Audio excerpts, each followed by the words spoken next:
আমার আল্লাহ ডেকে বলল, ফেরেশতারা রে, যে ব্যক্তির লিস্টে জাহান্নামের খাতায়, ওই ব্যক্তিকে নিয়ে যাও জাহান্নামের দিকে। কিন্তু কোন দিক দিয়ে নিয়ে যাবা? ওই যেই ব্যক্তিরা জান্নাতে যায় তার সামনে দিয়ে নিয়ে যাও।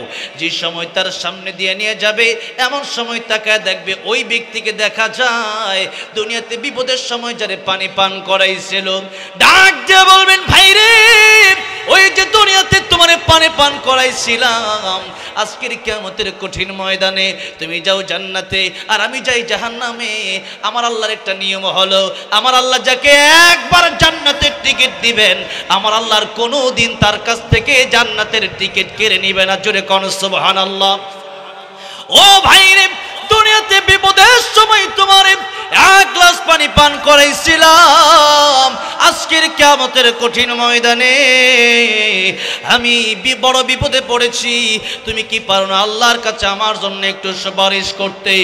তুমি যদি একটু সুপারিশ আল্লাহর কাছে করো, আমার আল্লাহ রাব্বুল আলামিন তোমার কাছ থেকে জান্নাতের টিকিট ক্যান্সেল করবে না। সূরা বাকারার 28 নম্বর আয়াতে কারিমা আপনাদের সামনে তেলাওয়াত করেছি। এই আয়াতের শুরুতেই আল্লাহ বললেন কাইফা। বলেন তো শব্দটা কি? কাইফা। এই শব্দটার অর্থ হইল কিভাবে বা কেমন। কোন কাইফা হালুকা, কেমন আছেন, এটা আরবি। তো যাই হোক, এই যে কাইফা, এই শব্দটা আশ্চর্যজনকভাবে মানুষ ব্যবহার করে। আল্লাহ কোরআন শরীফের সূরা বাকারার এই আয়াতটা, এই কাইফা শব্দটা দিলেন একটা আশ্চর্যভাবে এটা বললেন। আল্লাহ বললেন কাইফা, কিভাবে, কিভাবে সম্ভব। প্রথমে এই দৃষ্টান্ত দিকে যদি বলি, অনেকের সন্তান আছে এখানে, বেশিরভাগ মানুষেরই সন্তান আছে। একটা সন্তানকে আপনি ছোট থেকে জন্ম দেওয়ার পর থেকে আপনি তার জন্য কি না করলেন। আপনি তার জন্য নিজের ঈদের সময় নিজের জামা না কিনা সন্তানরে বাপে জামা কিনা দেয়। নিজে আপেল আনলে, কমল আনলে নিজে ওই ভালোটা খায় না, সন্তানরে ভালোটা খাওয়ায়। এরপরে আস্তে আস্তে সন্তানটা বড় হয়, 20 বছর 25 বছর পর্যন্ত একজন বাবা তার সন্তানের জন্য লক্ষ লক্ষ কোটি কোটি টাকা খরচ করে, সন্তানের কাপড় চোপড়, খাওয়া দাওয়া, পড়ালেখা ইত্যাদি ইত্যাদি সব কিছুর জন্যই। এরপর একটা সন্তানকে বিবাহ করায়, বিশাল আয়োজন করে বিবাহ টিবাহ সব করাইছেন। এত কিছুর পরে কোনোদিন যদি দেখেন এই সন্তান, আপনি বাবার বিরুদ্ধে সন্তান লেগে গেছে, এত কষ্ট যে সন্তানের জন্য করলেন, আপনি সন্তানের হক আদায় করছেন, এরপরে এই সন্তান যদি আপনার না মানে, তখন এই বাবা বলে যে কেমনে সম্ভব, আমার সন্তান আমার কথা শুনে না, এটা কেমনে সম্ভব? বলে কি বলে না? এই যে দেখেন, 2 দিন ধরে আপনারা একটা ঘটনা শুনতেছেন, গতকালকে এই ঘটনা আপনারা শুনছেন। এই বগুড়ার একটা ছেলে, আমি বলার আগে হুজুর বলে দিচ্ছি, তার মানে সবাই জানেন কম বেশি। বগুড়া দুপচাচিয়া যুবক ছেলে, গায়ে তার পাঞ্জাবি, চেহারাও সুন্দর, কিন্তু একটা মেয়ের টানে, একটা মেয়ের প্রেমে পড়ে 500-1000 টাকা হাত খরচের জন্য নিজের মাকে হত্যা করে ফ্রিজের ভিতরে ঢুকাইছে। নাউজুবিল্লাহ। এর চাইতে নিকৃষ্ট সন্তান আর বাংলার জমিনে হতে পারে? যেখানে আল্লাহ বললেন ফালা তাকুল্লাহুমা উফ, বাবা মার সাথে উফ শব্দ করে কথা বলবা না। আরে এমন কষ্ট দিবা না যে বাবা মা উফ বলে। সেই জায়গার ভিতরে একটা সন্তান যখন তার মারে হত্যা করছে,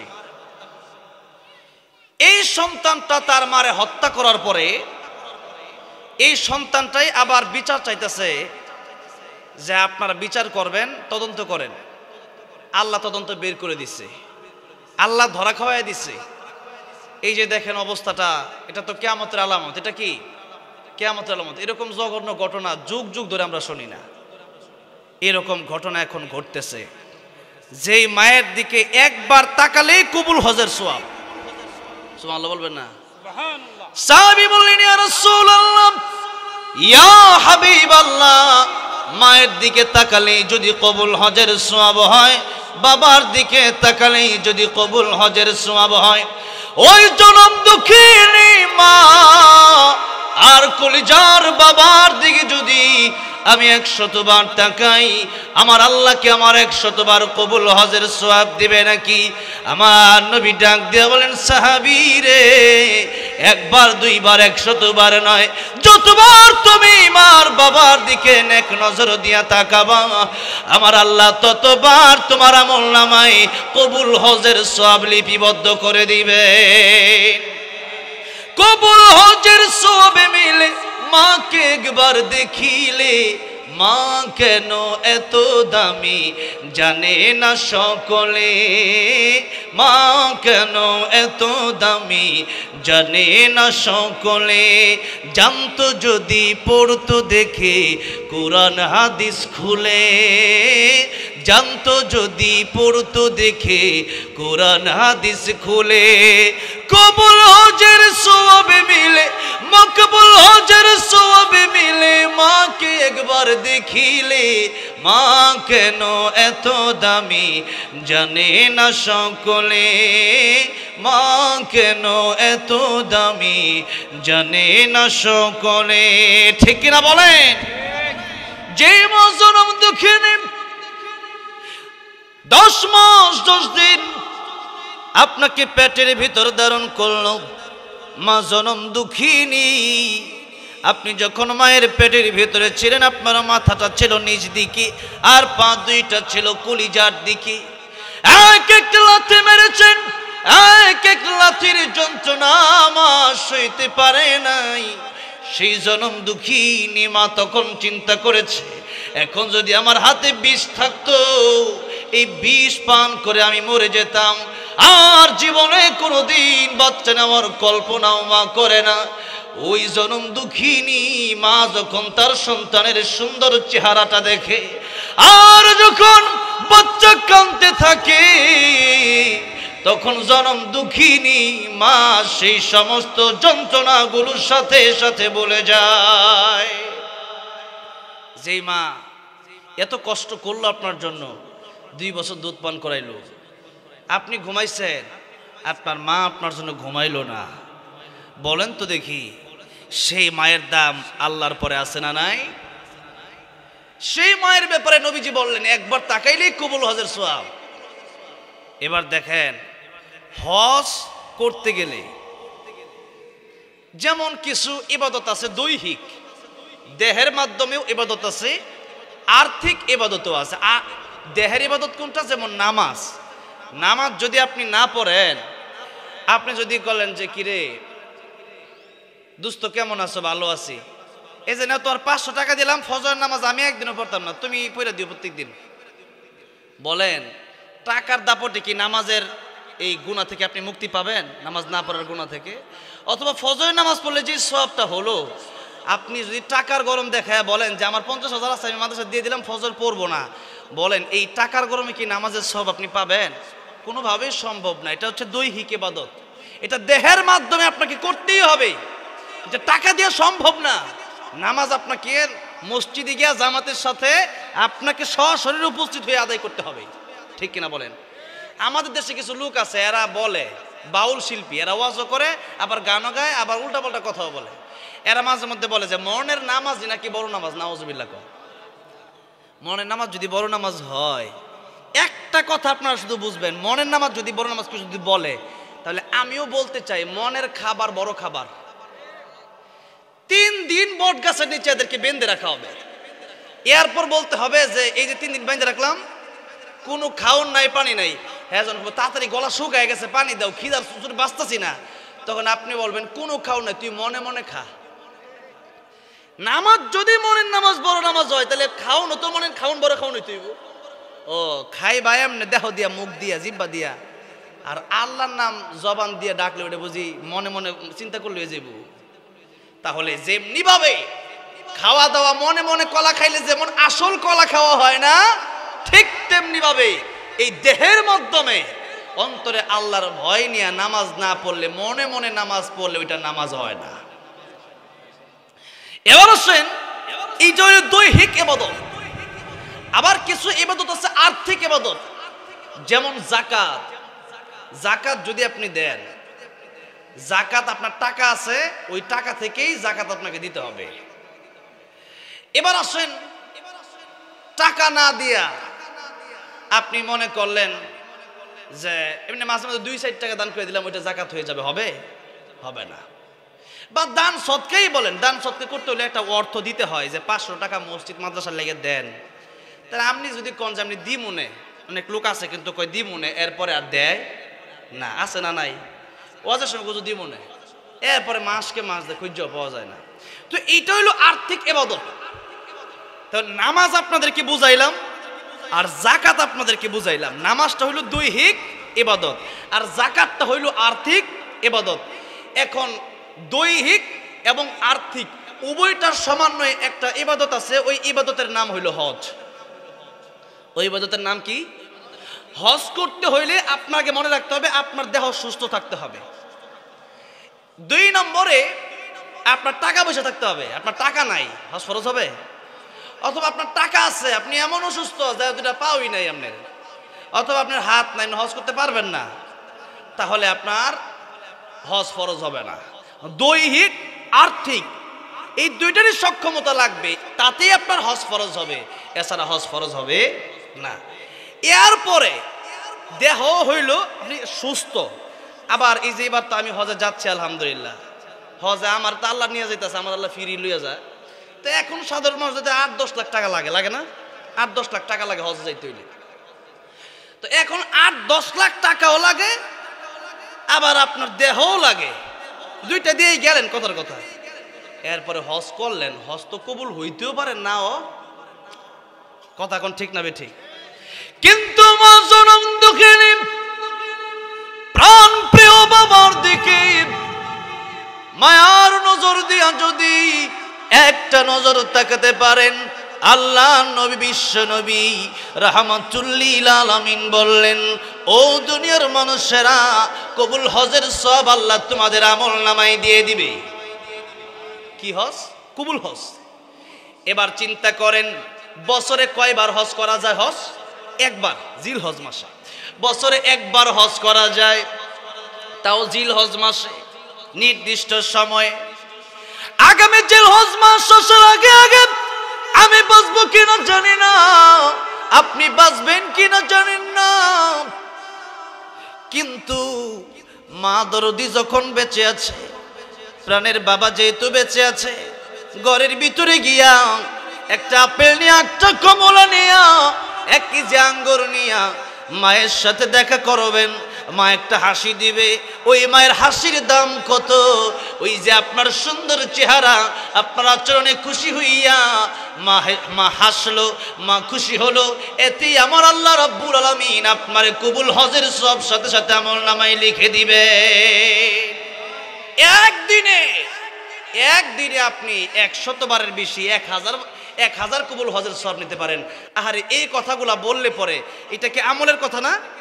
এটা কি আমলের কথা না? এই কথাগুলো আমরা মানি না। একটা হজ করতে যাবে, 500 লোকের কাছে দোয়া চায়, এরপরে কি কত নানান ধরনের বাহানা। হজ করতে যাবে, এটা দে ওইটা দে দেখায়, যামো দোয়া করো, আর মায়ের দিকে তাকাইলেই কবুল হজের সওয়াব হচ্ছে। এই যে ওয়াজটা করলাম, এই ওয়াজ কি এটা কি কোটি টাকা দিয়ে পাওয়া যাবে নাকি ওয়াজ? এই যে ওয়াজটা করলাম, এই ওয়াজ যদি আপনি মানতে পারেন তবেই তো মাহফিল সফল।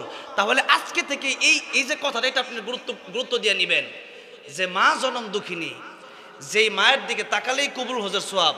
যে যখনই বাড়িতে যাব, মার দিকে চোখটা সুন্দর করে দিয়ে হাসি মুখে তাকাবেন। রাজি আছেন না? না ইনশাল্লাহ। যখনই ঢুকবেন, আসার সময় মার 100 টাকা দিয়েইবেন, আসার সময় একটা কিছু একটা হাদিয়া দিয়েবেন মারে। আজকে আমরা মাকে আর বাবাকে কিছু টাকা পয়সা মা বাপ চাইলে মনে হয় মেজাজ গরম হয়ে যায়। জোরে কোন ঠিক না বেঠিক? 2 দিন পরে খালি এত টাকা পয়সা দূর।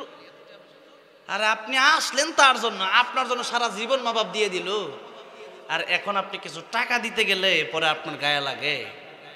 যে সন্তানটা তার মারে মেরে ফেললো, এই সন্তানটা কি আর বুঝলো যে মার যে এত দাম? যে মায়ের পায়ের নিচে নবীজি বললেন জান্নাত রয়েছে, সেই মারে জবাই কইরা দিয়া জান্নাত হারায় ফেলছে। ঠিক কিনা জোরে বলে? আল্লাহ আমাদেরকে এই সমস্ত আযাব গজব থেকে, এই সমস্ত শয়তানি থেকে হেফাজত করেন, বলেন আমিন। বলতেছিলাম একজন মা একজন বাবা, সেই মা বাবার সাথে বেয়াদবি যখন করে তখন বাবা মা এই কথাটা বলে যে আমার সন্তান হইয়া আমার সাথে কেমনে বেয়াদবি করলো, এটা কিভাবে সম্ভব? মা বাবা আশ্চর্য হইয়া মাঝে মধ্যে বলে কি বলে না? বলে।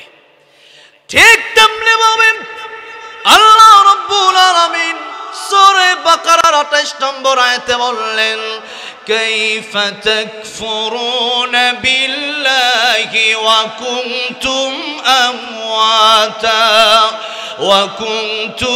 আমওয়াতান ফাআহইয়াকুম সুম্মা ইউমীতুকুম সুম্মা ইউহয়ীকুম সুম্মা ইলাইহি তুরজাউন।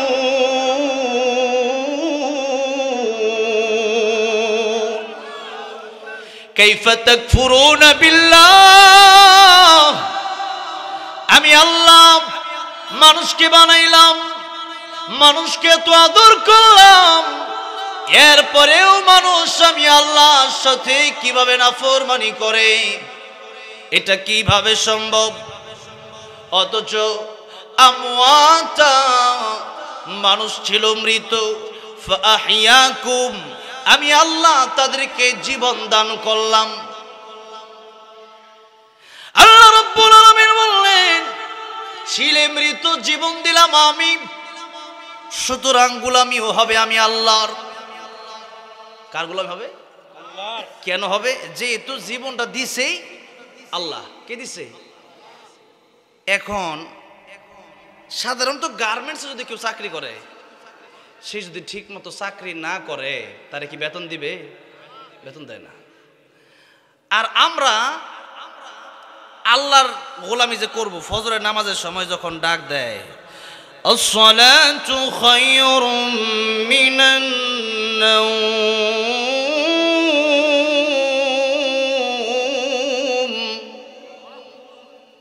নামাজের চেয়ে যখন ঘুম ভালো কয় তখন ল্যাপটার আরো টান দিয়া মা তারা বিত্তে নিয়ে আমার ঘুমই বালা।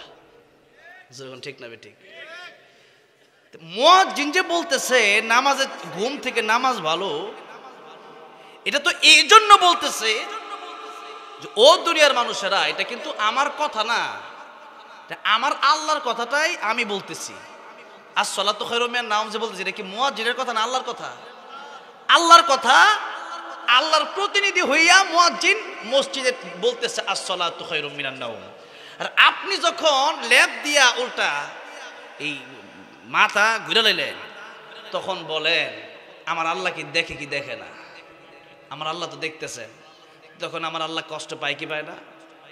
যে আমার জন্য আমার ডাক চলে আসছে, আমি তোরে ডাকতেছি, তুই মসজিদে আয়, আর তুই মসজিদে না আইসা তুই ঘুমাচ্ছিস। ও বান্দারে, এটা তো একটা নাফরমানি। তোমার খাওন দিলাম আমি, শ্বাস প্রশ্বাসের ব্যবস্থা করলাম আমি, চোখ দিয়া দেখতেছো, চোখ দিলাম আমি, সব দিলাম আমি, কিন্তু আমার কথা তোমার কাছে ভালো লাগে না। এরপরে রাতের বেলায় আমরা ঘুমাই। এই রাতের বেলায় যখন আমরা ঘুমাই তখন আমার আল্লাহ সজাগ থাকেন কি থাকেন না? আমার আল্লাহর ঘুম আছে?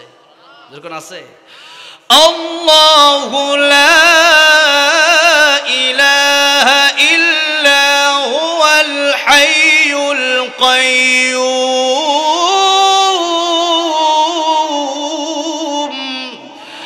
লা তা'খুযুহু সিনাতুন ওয়ালা নাওম।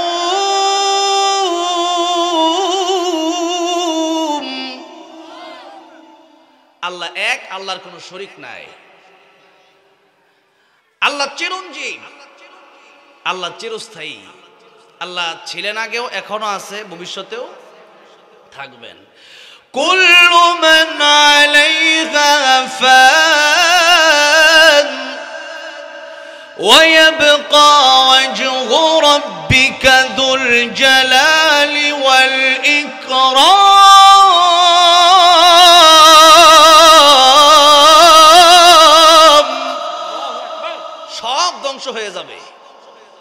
এমনকি মালাকুল মউত আজরাইলও ধ্বংস হয়ে যাবে। আল্লাহকে বলুন আল্লাহ সব শেষ। আল্লাহ বলেন মতিয়া মালাকাল মউত, এবার তুইও মরে যা, থাকবেন শুধু আমার আল্লাহ। কে থাকবেন? আমার আল্লাহ। এবার আল্লাহ বলছেন লা তাখুযুহু সিনাতু ওয়ালা নাওম, ঘুমও নাই তন্দ্রাও নাই, আল্লাহ ঘুমায় না। দেখেন দুনিয়াতে সাধারণত মানুষ একটা কুকুরকে যদি হাড্ডি দেয়, একটা কুকুরকে গোশতটা কিন্তু দেয় না, গোশত খাওয়ার পরে হাড্ডিটা দেয়। বিড়ালটা কিন্তু মাছটা দেয় না, মাছটা খায়া কাটাটা দেয়। এই পরিস্থিতিতে একটা কুকুর একটা বিড়াল তার মালিকরে ভুলে যায় না, তার বাড়িতে থাকে। অন্য 10 জন আসলে দেখবেন ঘেউ ঘেউ করে ওঠে, কিন্তু মালিক আসলে পরে ঘেউ ঘেউ করে। উল্টা আস্তে করে দেখবেন বসে থাকলে বসাতে ওইটা দাঁড়ায় যাবে। যেরকম ঠিক না ঠিক। এই কুকুরটা রাতের বেলায় আপনি ঘুমায় যান, কিন্তু আপনার বাড়িতে যদি কুকুর থাকে ওই কুকুরটা ঘুমায় না, মালিকে ঘুমায় আর কর্মচারী ঘুমায় না।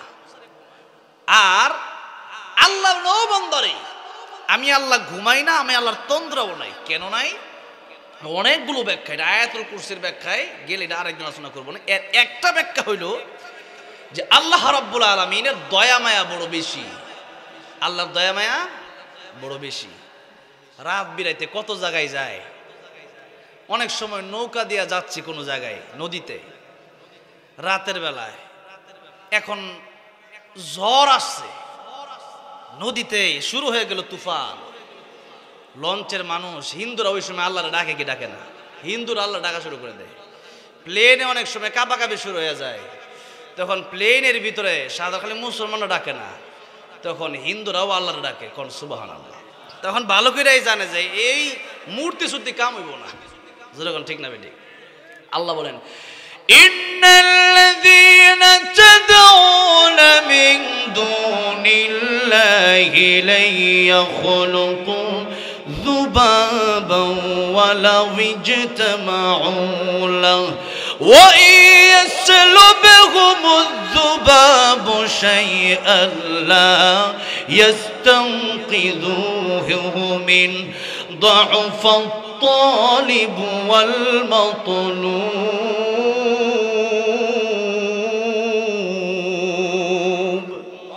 যেই মূর্তির সামনে তারা মাথা নত করে, এই মূর্তি কেমন যে একটা মাছি মশাও বানানোর ক্ষমতা রাখে না। বরং শুধু তাই না, মাছি যখন তাদের সামনে থেকে যে দুধ কলা দেওয়া হয়, এই দুধ কলা থেকে যখন মাছি এইসব মুখ দেয়, বন বন মুখে লইয়া যায় না, তখন মূর্তির হাত হলো 10টা, আঙ্গুর হলো 2টা। আগ্রহ সামনে যখন মাছি মশা বসে তখন ফু দিয়ে সরা দিই। আর মূর্তির হাত হলো 10টা, এর হাতের অভাব নেই। এরপরেও কইতারে নাই সরেনতে আমার কলা লয়ে যাচ্ছে লিগা। জোরে কন। নবীর সময়, নবীর জামানায় কাফের একটা মূর্তি কোলোকে লয়ে যেতেছে, ছোট ছোট মূর্তি, ছোট ছোট, এরা বগুলোকে লয়ে যেতেছে। হঠাৎ করে তার শিশি ধরছে, এই মূর্তি সে রাইকা চিন্তা করছে একটা সাইডে যাই, একটা সাইডে গিয়ে শিশির কাজ সারতেছে আর কি, শিশি বুঝেন তো। যাই হোক, ভাঙ্গে কইলাম না, শুরুটাই কই। এবার ওই শিশি দিতে গিয়া এবার তারও দোষ শিশি, একটা কুকুরের দোষ শিশি। শিশি দিতে গিয়া দে কুকুর, ও তো গেছে একটু সাইডে, আর কুত্তা দেখা যায় জাগা মতো। এখন সে চিন্তা করলো যে আমি প্রস্রাব করতে গেছি এক জায়গায়, আর কুকুরে মূর্তির উপর প্রস্রাব করে দিল। হে কেমন ক্ষুধা যে একটা মূর্তি প্রস্রাব করে দিল, দেখলই না। আরে একটা কুত্তার এত ঠ্যাং ধরে ধরে আসার আমার দরকার আছে। যেরকম ঠিক না বে ঠিক? কেন? যে আমি হইলাম ক্ষুধা, আমি না তার রব। কুত্তার মানুষের রব যদি আমি, তো কুত্তারও তো রব আমি। এখন তাইলে তো আমার গায়ে প্রস্রাব করলে এর ঠাড়া না পড়তো। যেরকম ঠিক না বে ঠিক? কিচ্ছুই বলে না। তার মানেটা কি? তার মানে হইল এটা হুদা হতে পারে না, এটা হুদা। যেরকম এটা হুদা, এটা কিচ্ছু না, এটা মাটির খুলকি ছাড়া কিচ্ছু না, এটা রং আর মাটি, এটা কিচ্ছু না। সুতরাং আজকা এই ক্ষুদারে পিটাম, এটা যখন ক্ষুদাই না, এতদিন যদি মানছি, কত কষ্ট সনম সনম করছি, আজকে মায়েরা হাত ফো বাঙ্গালাইছি। ক্ষুদা রে মায়েরা হাত ফো বাঙ্গালা, ক্ষুদা কিচ্ছু কইতারে না, এটা ক্ষুদা হইতারে। চিন্তা করেন, তারপরেও যদি না বোঝে তারা আর কি বোঝাবো। এখন দেখেন, এবার এই কাজ করে নবীর কাছে গেছে, ইয়া রাসূলুল্লাহ, ইয়া হাবিবাল্লাহ, যেই মূর্তির কাছে জীবনভর মাথা নত করলাম, এই মূর্তির কাছে আমি বিপদ থেকে বাঁচার জন্য কত দোয়া করলাম, এই মূর্তির কাছে আমার উপর যেন ঠাড়া না পড়ে, আমার উপর যেন আযাব গজব না আসে, এই জন্য কত চাইলাম এই মূর্তির কাছে, রিজিক চাইলাম, কিন্তু এই মূর্তির উপর কুকুর প্রস্রাব করে দিল, এই মূর্তির আমি পিটাইলাম, এই মূর্তির হাত পাও সব ভাঙলাম, এরপরেও মূর্তি আমার সাথে কোনো কথা বলতে পারলো না, সুতরাং ওই মূর্তি কোনোদিন খোদা হতে পারে না।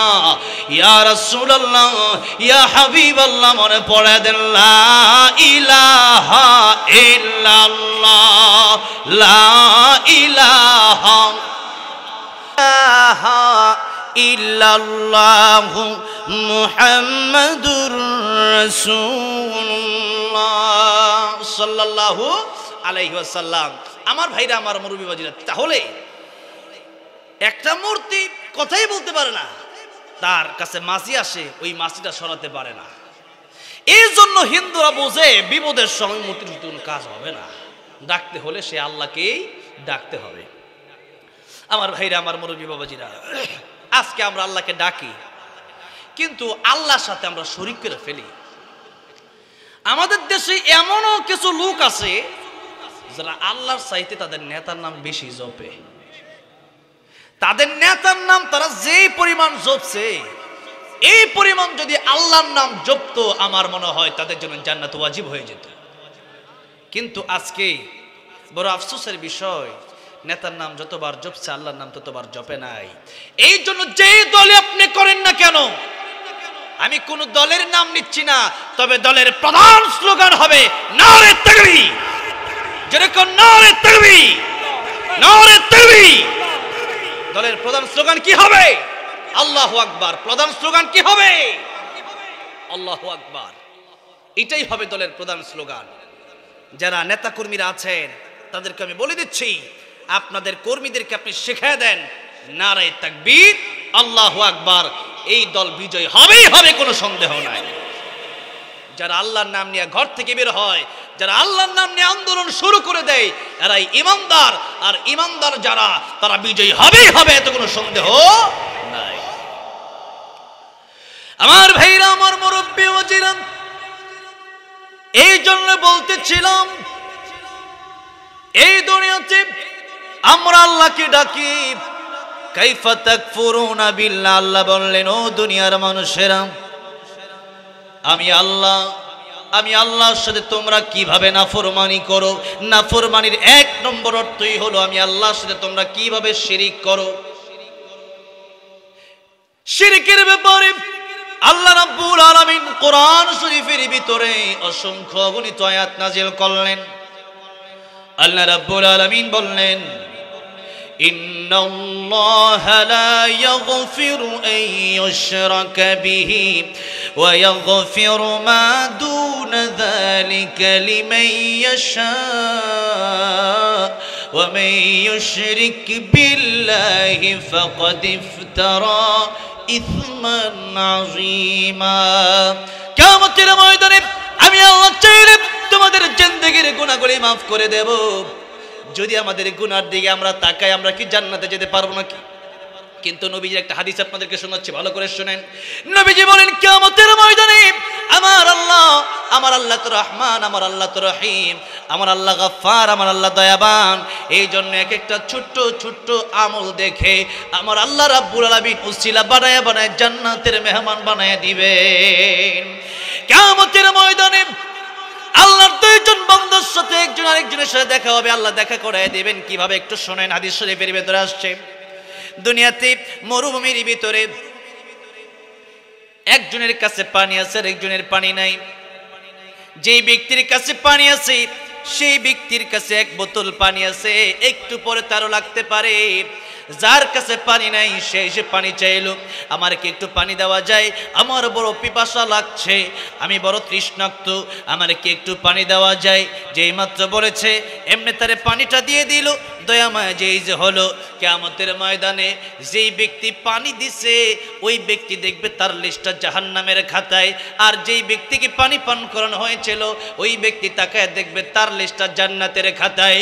আমার আল্লাহ ডেকে বলো, ফেরেশতারা রে, যে ব্যক্তির লিস্টে জাহান্নামের খাতায় ওই ব্যক্তিকে নিয়ে যাও জাহান্নামের দিকে, কিন্তু কোন দিক দিয়ে নিয়ে যাবা? ওই যে যেই ব্যক্তিরা জান্নাতে যায় তার সামনে দিয়ে নিয়ে যাও। যে সময় তার সামনে দিয়ে নিয়ে যাবে এমন সময় তাকায় দেখবে ওই ব্যক্তিকে দেখা যায় দুনিয়াতে বিপদের সময় যারে পানি পান করাইছিল। ডাক দিয়ে বলবেন, ভাই রে, ওই যে দুনিয়াতে তোমারে পানি পান করাইছিলাম, আজকের কিয়ামতের কঠিন ময়দানে তুমি যাও জান্নাতে আর আমি যাই জাহান্নামে। আমার আল্লাহর একটা নিয়ম হলো, আমার আল্লাহ যাকে একবার জান্নাতের টিকিট দিবেন আমার আল্লাহর কোনো দিন তার কাছ থেকে জান্নাতের টিকিট কেড়ে নিবে না। জোরে কোন সুবহানাল্লাহ। ও ভাই রে, দুনিয়াতে বিপদের সময় তোমার এক গ্লাস পানি পান করাইছিলাম, আজকের কিয়ামতের কঠিন ময়দানে আমি বড় বিপদে পড়েছি, তুমি কি পারো না আল্লাহর কাছে আমার জন্য একটু সুপারিশ করতে?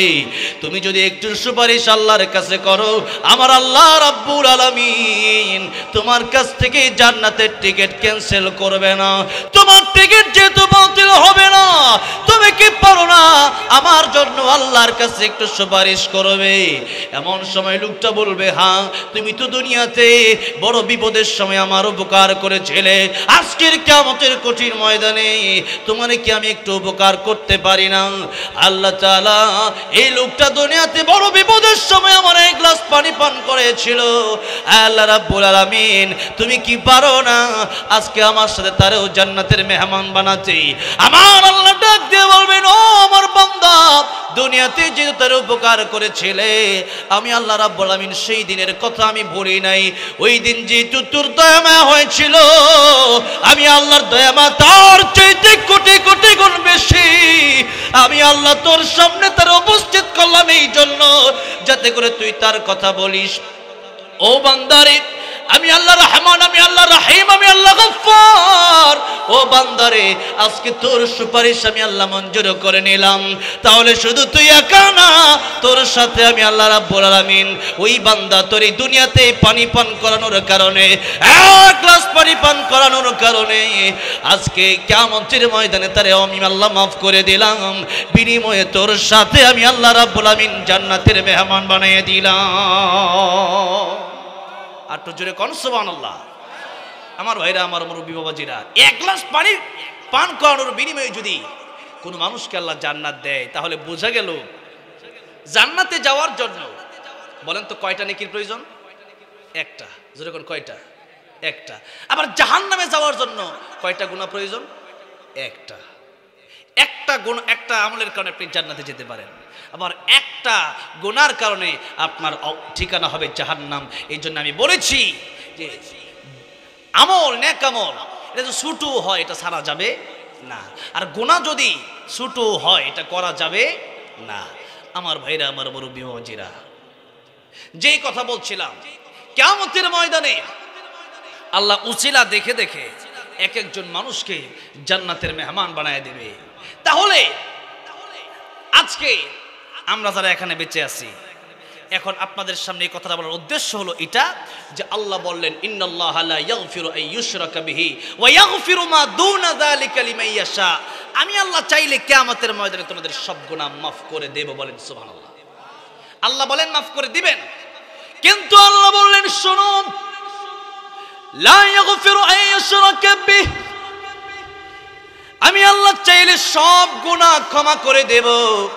দুনিয়াতে থাকতে কোরআনে কারীমে আমি আল্লাহ ওয়াদা করলাম একটা গুনাহ আমি আল্লাহ কখনোই ক্ষমা করব না, এটা ক্ষমারও যোগ্য। ওই গুনার নাম হলো শিরিক। ওই গুনার নাম কি? শিরিক।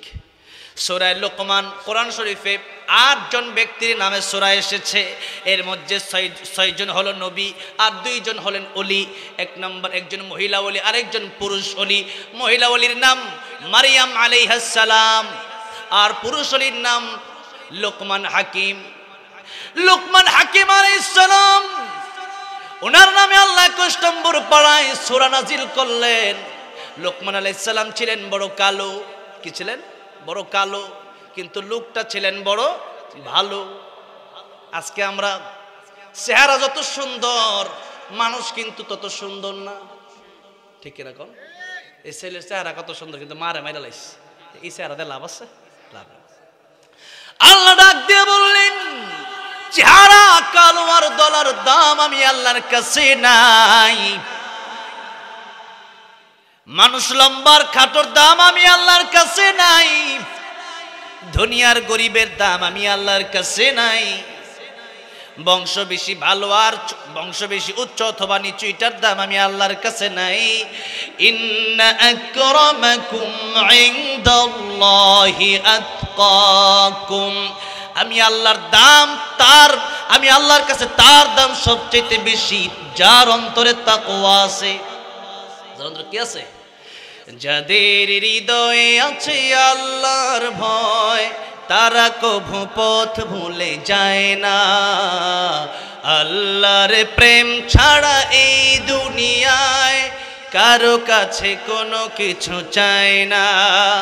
রাতের আধারে যারা সিজদাতে রয়, দু চোখের স্রোতে নদী যেন বয়।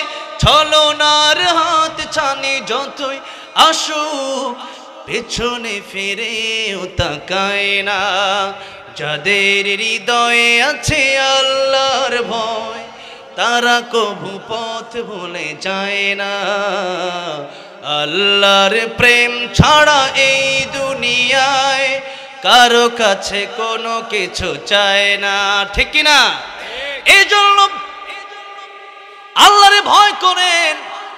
হযরত বেলাল রাদিয়াল্লাহু আনহু বড় কালো। নবী যখন জান্নাতে গেলেন মেরাজের রজনীতে, নবীজি গিয়া দেখতেছেন টকটক হাঁটার আওয়াজ শোনা যায়। নবী বললেন, জিবরাইল, জান্নাতের ভিতরে কার পায়ের শব্দ শোনা যায়? জিবরাইল বলেন, ইয়া রাসূলুল্লাহ, ইয়া হাবিবাল্লাহ, ওগো নবীজি, হযরতে বেলাল দুনিয়াতে হাঁটে আর তার হাঁটার আওয়াজ আল্লাহর তরি জান্নাতের ভিতরে সে পৌঁছে যায়। হযরতে বেলাল বড় কালো, কিন্তু লোকটা বড় ভালো। লোকমান হাকিম কালো, কিন্তু লোকটা বড় ভালো। লোকমান হাকিমের নামে আল্লাহ কোরআনে সূরা নাজিল করলেন।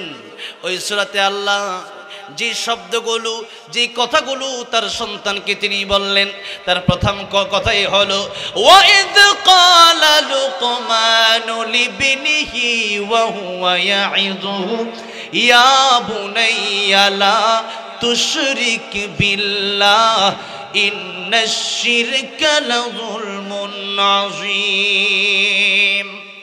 ও আমার সন্তান, আল্লাহর সাথে শিরিক করো না। শিরিক বড় মারাত্মক অপরাধ। দুনিয়ার ভিতরে যত গুনাহ আছে, সবচেয়ে বড় গুনার নাম হলো আশিরকু বিল্লাহ, আল্লাহর সাথে শিরিক করা। কার সাথে শিরিক করা? আল্লাহর সাথে শিরিক করা।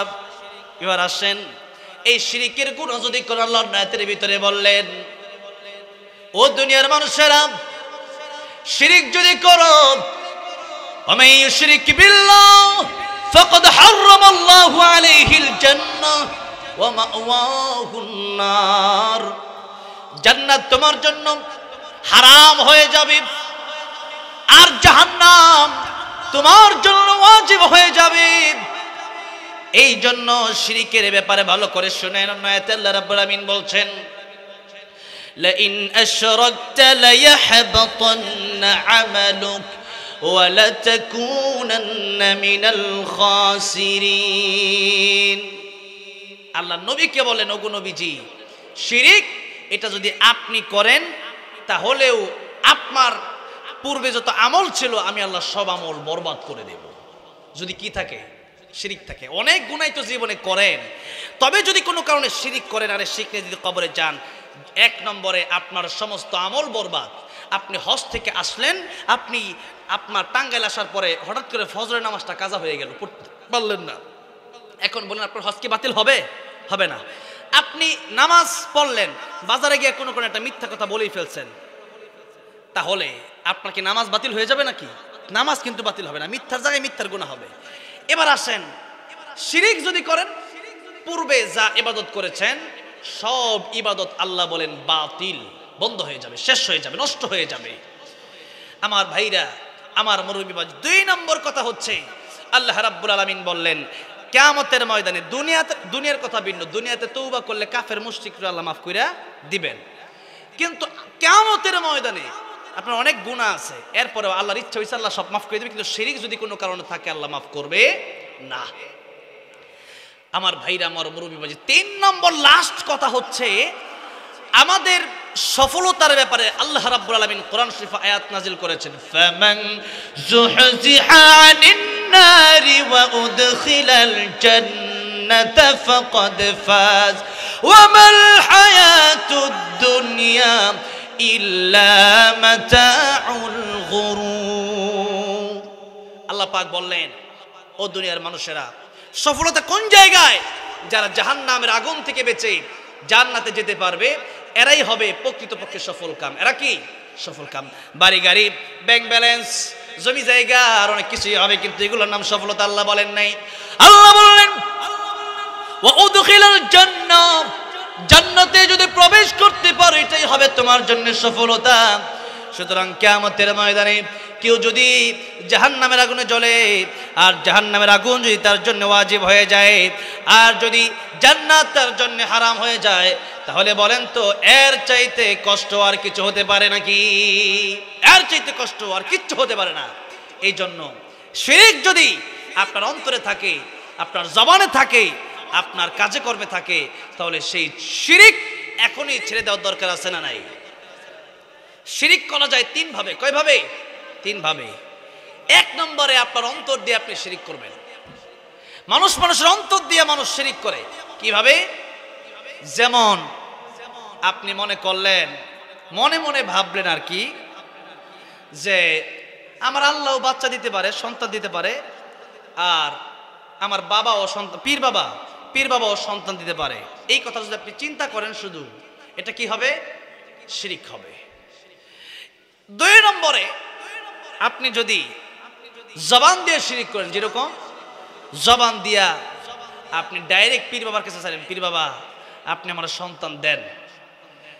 অথবা আমরা অনেক সময় মুখে মুখে এই কথা বলি যে ক্ষমতার উৎস জনগণ, যেরকম নাউযুবিল্লাহ, সকল ক্ষমতার মালিককে, তাবারাকাল্লাযী বিয়াদিহিল মুলক ওয়া হুয়া আলা কুল্লি শাইইন কাদির। আকাশ, এই জমিন, এই সব কিছুর একচ্ছত্র মালিকানা কার?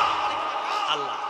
সুতরাং এই দুনিয়াতে যেহেতু মালিক আল্লাহ, আইন চলবে, হুকুম চলবে কার? মনে করেন একটা কোম্পানিতে আপনি চাকরি করেন, এখন মালিক যে হুকুম দিবে, ওই মালিক যেটা বলবে ওইটাই হচ্ছে আইন। আর ওই আইন মানা আপনার জন্য ফরজ কি ফরজ না? ওই আপনার মানতে হবে, না মানলে আপনাকে বেতন দেওয়া হবে, মালিক আপনারা বের করে দেবে। এখন আমি কোম্পানির মালিক না, আমি যদি আপনাকে বলি দোস্ত চলো একটু ঘুরে আসি, আপনি কি যাবেন আমার সাথে নাকি? যাবেন না। কেন? আপনার আইন না, আপনার হুকুম মানার কোনো দরকার নাই। হুকুম যদি মানতে হয় আমার মালিকেরটা আমি মানব, আর যদি মালিকেরটা না মানেন তাহলে বিপদ আছে। আর আল্লাহ, যে আল্লাহ আমাদেরকে সৃষ্টি করলেন, মালিকের মালিক, বাদশার বাদশা যিনি, সে আল্লাহ রাব্বুল আলামিনের আইন আমার আল্লাহর আইনের চাইতে বড় কোনো আইন আছে? সুতরাং আল্লাহ আইন করলেন, আস-সারিকু ওয়াস-সারিকাতু ফাকতাউ আইদিয়াহুমা, কেউ যদি চুরি করে তার হাত কেটে দাও।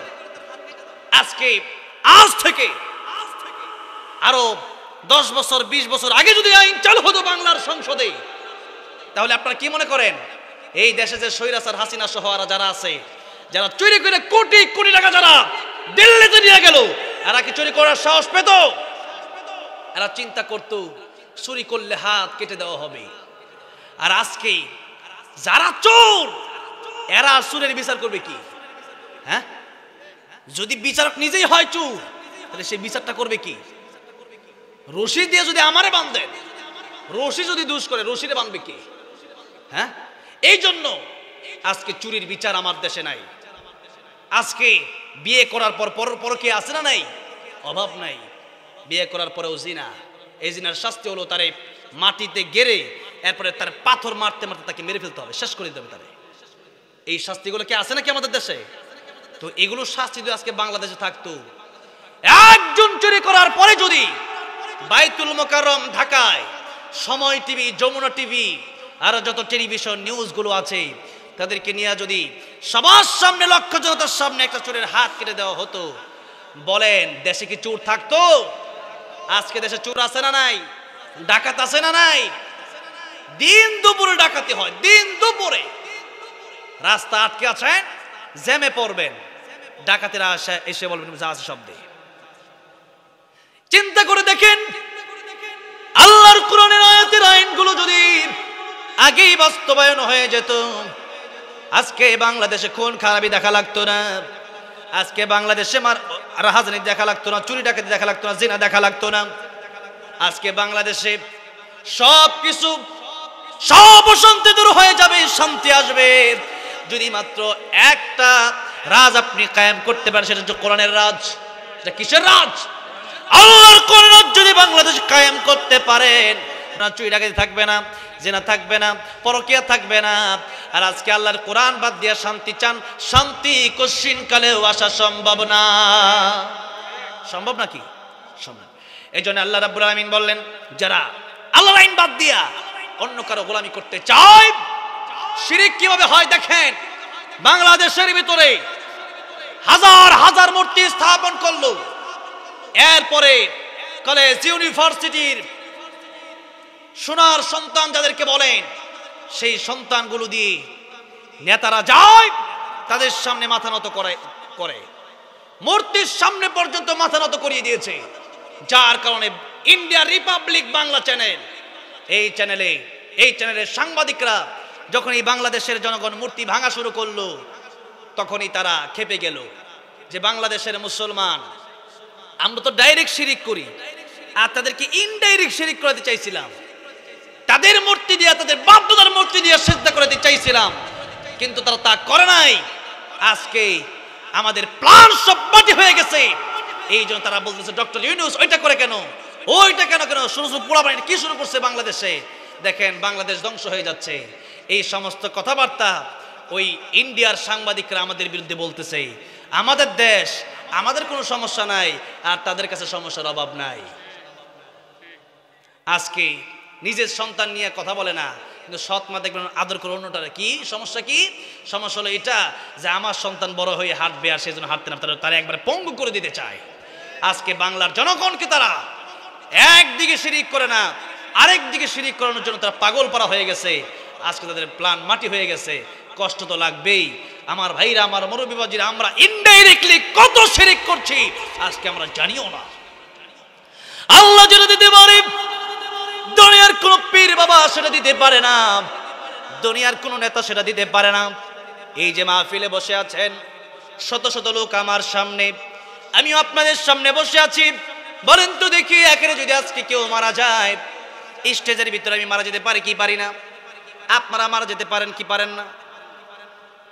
স্টেজের ভিতরে ফিরোজ শাহী গান গাচ্ছিল, 1 মিনিটের নাই ভরসা, সাঙ্গ হবে রং তামাশা, দম ফুরাইলে বন্ধু চক্ষু বুঝিলে। এই গান গাইতে গাইতে তার মরণ হয়ে গেল। কত শ্রোতা এই মাহফিলে বসে বসে ওয়াজ শুনতে শুনতে মরণ হয়ে গেল। আচ্ছা, কেউ যদি মরে যায়, কারো ক্ষমতা আছে যে এখান থেকে তার আবার উদ্ধার করে তার আবার জীবনটা দিবে? বলেন আছে? নাই। এই জন্য কবি বলেছেন, ইঞ্জিনটা চইলা গেলে হায় রে হায় রে হায়, ডাব্বাটা পইরা রইবে এই যে দুনিয়ায়। ইঞ্জিন চলে গেলে পুরো ডাব্বার কোনো দাম নাই। ইঞ্জিন, রূহ নামক ইঞ্জিন যদি চলে যায়, এই বলের আর কোনো দাম নাই।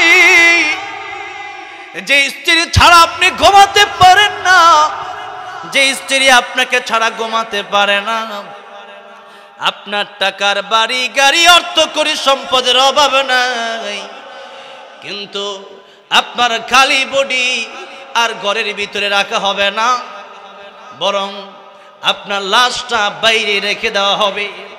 যেহেতু রূহ নাই, আমি আর জুবাইর নাই, যেহেতু রূহ নাই এই জন্য আপনার জসিম নাই, যেহেতু রূহ নাই আপনি আর আব্দুর রহমান নাই, যেহেতু রুহু নাই এই জন্য আপনি আব্দুর রহিম নাই। রুহু নাই মানে আব্দুর রহিম চইলা গেছে, রুহু নাই মানে আব্দুর রহমান চইলা গেছে, রুহু নাই মানে জুবাইর চইলা গেছে, রুহু নাই মানে জসিম চইলা গেছে। এখন তার নাম হয়ে গেছে লাশ, এখন তার নাম হয়ে গেছে লাশাই, কিচ্ছু নাই খালি বলি একদিন তোমারই নাম মসজিদে হবে এলান। তৈরি থেকো তৈরি রেখো কবরের মাল সামান, একদিন তোমারই নাম মসজিদে হবে এলান। মসজিদে এলান হয়ে যাবে। আব্দুর রহিম ইন্তেকাল করেছে, আব্দুর রহমান ইন্তেকাল করেছে, আব্দুল সাত্তার ইন্তেকাল করেছে, আব্দুল গফুর ইন্তেকাল করেছে। ইন্তেকাল মানে এই দুনিয়া থেকে পরপারে চলে যাওয়া, এই দুনিয়া থেকে আল্লাহর দরবারে চলে যাওয়া, এই দুনিয়া থেকে কবরে চলে যাওয়া, এক জায়গা থেকে আরেক জায়গায় যাওয়াকেই ইন্তেকাল বলা হয়। ইন্তেকাল করেছে মানে আব্দুর রহিম ইন্তেকাল করেছে, আব্দুর রহমান এক জায়গা থেকে অন্য জায়গায় চলে গেছে। সুতরাং আব্দুর রহমান আর নাই, আব্দুর রহিম আর নাই, খালি ডাব্বা পড়ে আছে, লাশ পড়ে আছে। কত তাড়াতাড়ি আপনাকে দাফন দেওয়া হবে এই চিন্তায় মানুষ অতিষ্ঠ হয়ে যাবে। এই তো কয়েকদিন আগে আপনারা দেখছেন মুনতাহা নামে একটা শিশুকে খুন করা হয়েছে। একদিন, দুই দিন, তিন দিন তার বাপ মা তার জন্য পোস্ট করলো, তারে ফিরিয়ে দিতে পারলে 1 লাখ, 2 লাখ, 5 লাখ পুরস্কার দেব। এখন তো তারে ফিরিয়ে দিছে, 5 লাখ তো পুরস্কার দেয় নাই। কথাটা বুঝেন নাই মনে হয়। তারে তো ঠিকই ফিরিয়ে দিতে, আমার তার মানে মুনতাহারে ফিরিয়ে দেয় নাই, মুনতাহার ইঞ্জিনটা চইলা গেছে, মানে মুনতাহা চইলা গেছে, তার খালি ডাব্বা ফিরিয়ে দিছে, কোনো পুরস্কার নাই। ও মুসলমান ভাইরা রে আমার, আমার মুরব্বি বাবাজিরা, আমি আপনি যদি চলে যাই তাহলে আমি আপনি তো চলে গেলাম, খালি ডাব্বা পড়ে গেল। জল আল্লাহ কোরআনে বললেন ইল্লা মান আতাল্লাহা বিকলবিন সালিম। আমি আল্লাহর কাছে ইয়াউমা লা ইয়ানফাউ মালু ওয়ালা বানুন, আমি আল্লাহর কাছে মালের কোনো দাম নাই, অর্থের কোনো দাম নাই। এই জন্যে মরণের সময় দেখা যায় কাফনের কাপড়ে কোনো পকেট আছে নাকি? হালাল হারাম না মানিয়া কত টাকা করছো কামাই, এত টাকা রাখবা কোথায়, কাফনের তো পকেট নাই। টাকা পয়সা লইয়া কি কেউ কবরে গেছে, কি জবাব দিবি রে তুই আল্লাহর কাছে, কি জবাব দিবি রে তুই আল্লাহর কাছে। ওরে মানুষ হইছ বেহুশ দুনিয়ার পিছে, ওরে মানুষ হইছ বেহুশ দুনিয়ার পিছে, কি জবাব দিবি রে তুই আল্লাহর কাছে, কি জবাব দিবি রে তুই আল্লাহর কাছে। কথা কোন ঠিক না ঠিক? ও মুসলমান, আজকে বাড়ি গাড়ি নারীর জন্য আমরা পাগল হইছি, কিন্তু আল্লাহর জন্য আমরা পাগল হই নাই।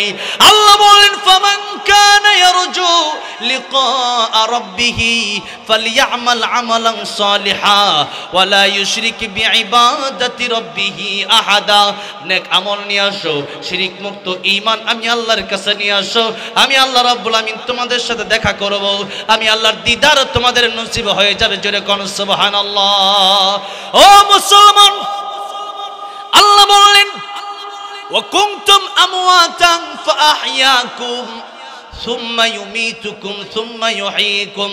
ছিলে মৃত, করলাম জীবিত, আবার তোমরা মরবা, আবার আমি আল্লাহ তোমাদেরকে করব জীবিত। সুতরাং দুনিয়াকে যদি তোমরা চিরজীবনের জন্য চিরস্থায়ী মনে করো, এটা সম্ভাবনা হবে না। আল্লাহ বললেন আল্লাযী খালাকাল মাউতা ওয়াল হায়াতা লিয়াবলুয়াকুম আইয়ুকুম আহসানু আমালা। মরণের কথা আল্লাহ আগে বললেন, এটা কোনো জীবন না, আসল জীবন হলো কবরের পরের জীবন। সুতরাং আল্লাহর নবী বলেন কে সুমান দানা নাফসাহু ওয়া আমিলা লিমা বাদাল মাউত। মরণের পরের কথা যে ব্যক্তি চিন্তা করবে, মরণের পরের জন্য যে ব্যক্তি আমল করবে, ওই ব্যক্তি হলো আসল মানুষ, ওই ব্যক্তি হলো জ্ঞানী মানুষ। এখন আপনাদেরকে জিজ্ঞাসা করতে চাই, বাড়ি গাড়ি অর্থ সম্পদ দুনিয়ার জন্য যারা পাগল পারা হলো, এরা কি জ্ঞানী নাকি? এরা জ্ঞানী? এরা জ্ঞানী হতে পারে না। কিন্তু আল্লাহর কোরআন বলেছে, নবীর হাদিস বলেছে, যে ব্যক্তি জান্নাতের আশায় কাজ করবে, আল্লাহকে পাওয়ার আশায় কাজ করবে, মাল্লাহুল মাওলা ফালাহুল কুল, আল্লাহ রাব্বুল আলামিনের জন্য যে ব্যক্তি পাগল হবে, এই দুনিয়া আল্লাহ তার পায়ে ঢেলে দেবে। সুতরাং দুনিয়ার প্রেমে পাগল না হইয়া আল্লাহর প্রেমে পাগল হওয়ার দরকার আছে না নাই? ও বন্ধু, ও মুসলমান, ও ইমানদার, আল্লাহ রাব্বুল আলামিন সূরা মায়েদার মধ্যে বললেন, ইন্নামা ওয়ালিয়ুকুমুল্লাহু ওয়া রাসূলুহু ওয়াল্লাযীনা আমানুল্লাযীনা ইউকিমুনাস সালাহ ওয়া ইউতুনাজ যাকাতা ওয়া হুম রাকিউন। ও দুনিয়ার মানুষেরা, তোমাদের বন্ধু হবে তিনজন। জোরে আওয়াজ দিয়ে বলেন, বন্ধু হবে কয়জন? এক নম্বরে আল্লাহ বলেন, ইন্নামা ওয়ালিয়ুকুমুল্লাহ, তোমার বন্ধু এক নম্বর হবে আমার আল্লাহ। চিৎকার দিয়ে বলে, এক নম্বর আমার বন্ধু হবে কে? আল্লাহ। তুমি কত মহান, কত ভালো বন্ধু, প্রাণে তুমি, মনে তুমি, তুমি দয়ার সিন্ধু। আল্লাহু আকবার। আল্লাহ তুমি কত মহান, কত ভালো বন্ধু, প্রাণে তুমি, মনে তুমি, তুমি দয়ার সিন্ধু। দয়ালু তুমি, তুমি বিধাতা, তুমি তো মাবুদ, তুমি যে দাতা, ঠিক না? অন্ন যুগাও খোদা পেলে, মিঠা পানি তৃষ্ণা পেলে, অন্ন যোগাও খোদা পেলে, মিঠা পানি তৃষ্ণা পেলে, আমি গাই তোমার গুণগান। তুমি রহমান, তুমি মেহেরবান, তুমি রহমান, তুমি মেহেরবান।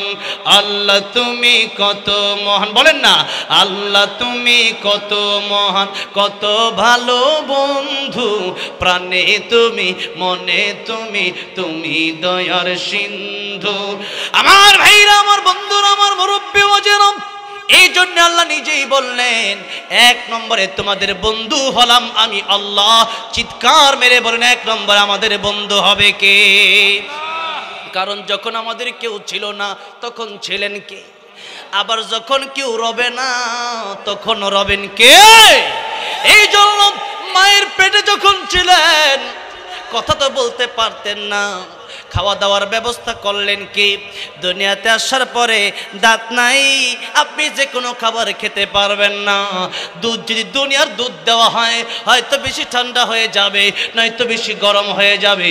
বেশি গরম হয়ে গেলে পরে জিহ্বাটা পড়ে যাবে, আর বেশি ঠান্ডা হয়ে গেলে পরে ছোট্ট মানুষ ঠান্ডা লেগে যাবে। মায়ের বুকেও এমন দুধ দিয়ে দিলেন, ডাক্তাররা বলেছেন এমন উপকারী দুধ সন্তানের জন্য আরো হয় না। চিৎকার মেরে বলা যাবে না সুবহানাল্লাহ। এমন উপকারী দুধ দিলেন কে? মায়ের বুকে এত উপকারী দুধ দিলেন কে?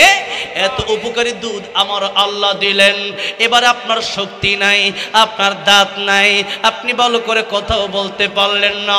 আল্লাহ রাব্বুল আলামিন বলেন, আর রহমানু আল্লামাল কুরআন খালাকাল ইনসান আল্লামাহুল বায়ান। রহমান তিনি, কোরআন শেখালেন যিনি, মানুষ বানালেন যিনি, আর কথা বলার শক্তি দিলেন কে? জোরে বলেন। এই কথা বলার শক্তি আমার আল্লাহ দিলেন। এই যে কয়েকদিন আগে আমার এক বন্ধু আলেম কাউসার আহমদ হাসানি ভাই, উনি একজন তার ভাইকে আমার কাছে নিয়ে আসলেন, বললেন, ও আমার ভাই এতদিন আলোচনা করত, হঠাৎ করে কি যেন হয়েছে গলে, এখন আর কোরআন শরীফের আউযুবিল্লাহ বিসমিল্লাহ পড়তে পারে না, কথা বলতে পারে না। বুবা মানুষ বুঝে কথা বলার যে কি দাম। এই যে কথা বলে মনের ভাব প্রকাশ করতে পারতেছেন, এই কথা বলার মতো বড় নিয়ামত জোরে বলেন দিলেন কে? আল্লাহ দিলেন কথা বলার নিয়ামত, আল্লাহ দিলেন জিকির করার নিয়ামত, আল্লাহ দিলেন আল্লাহর কোরআন তেলাওয়াত করার নিয়ামত।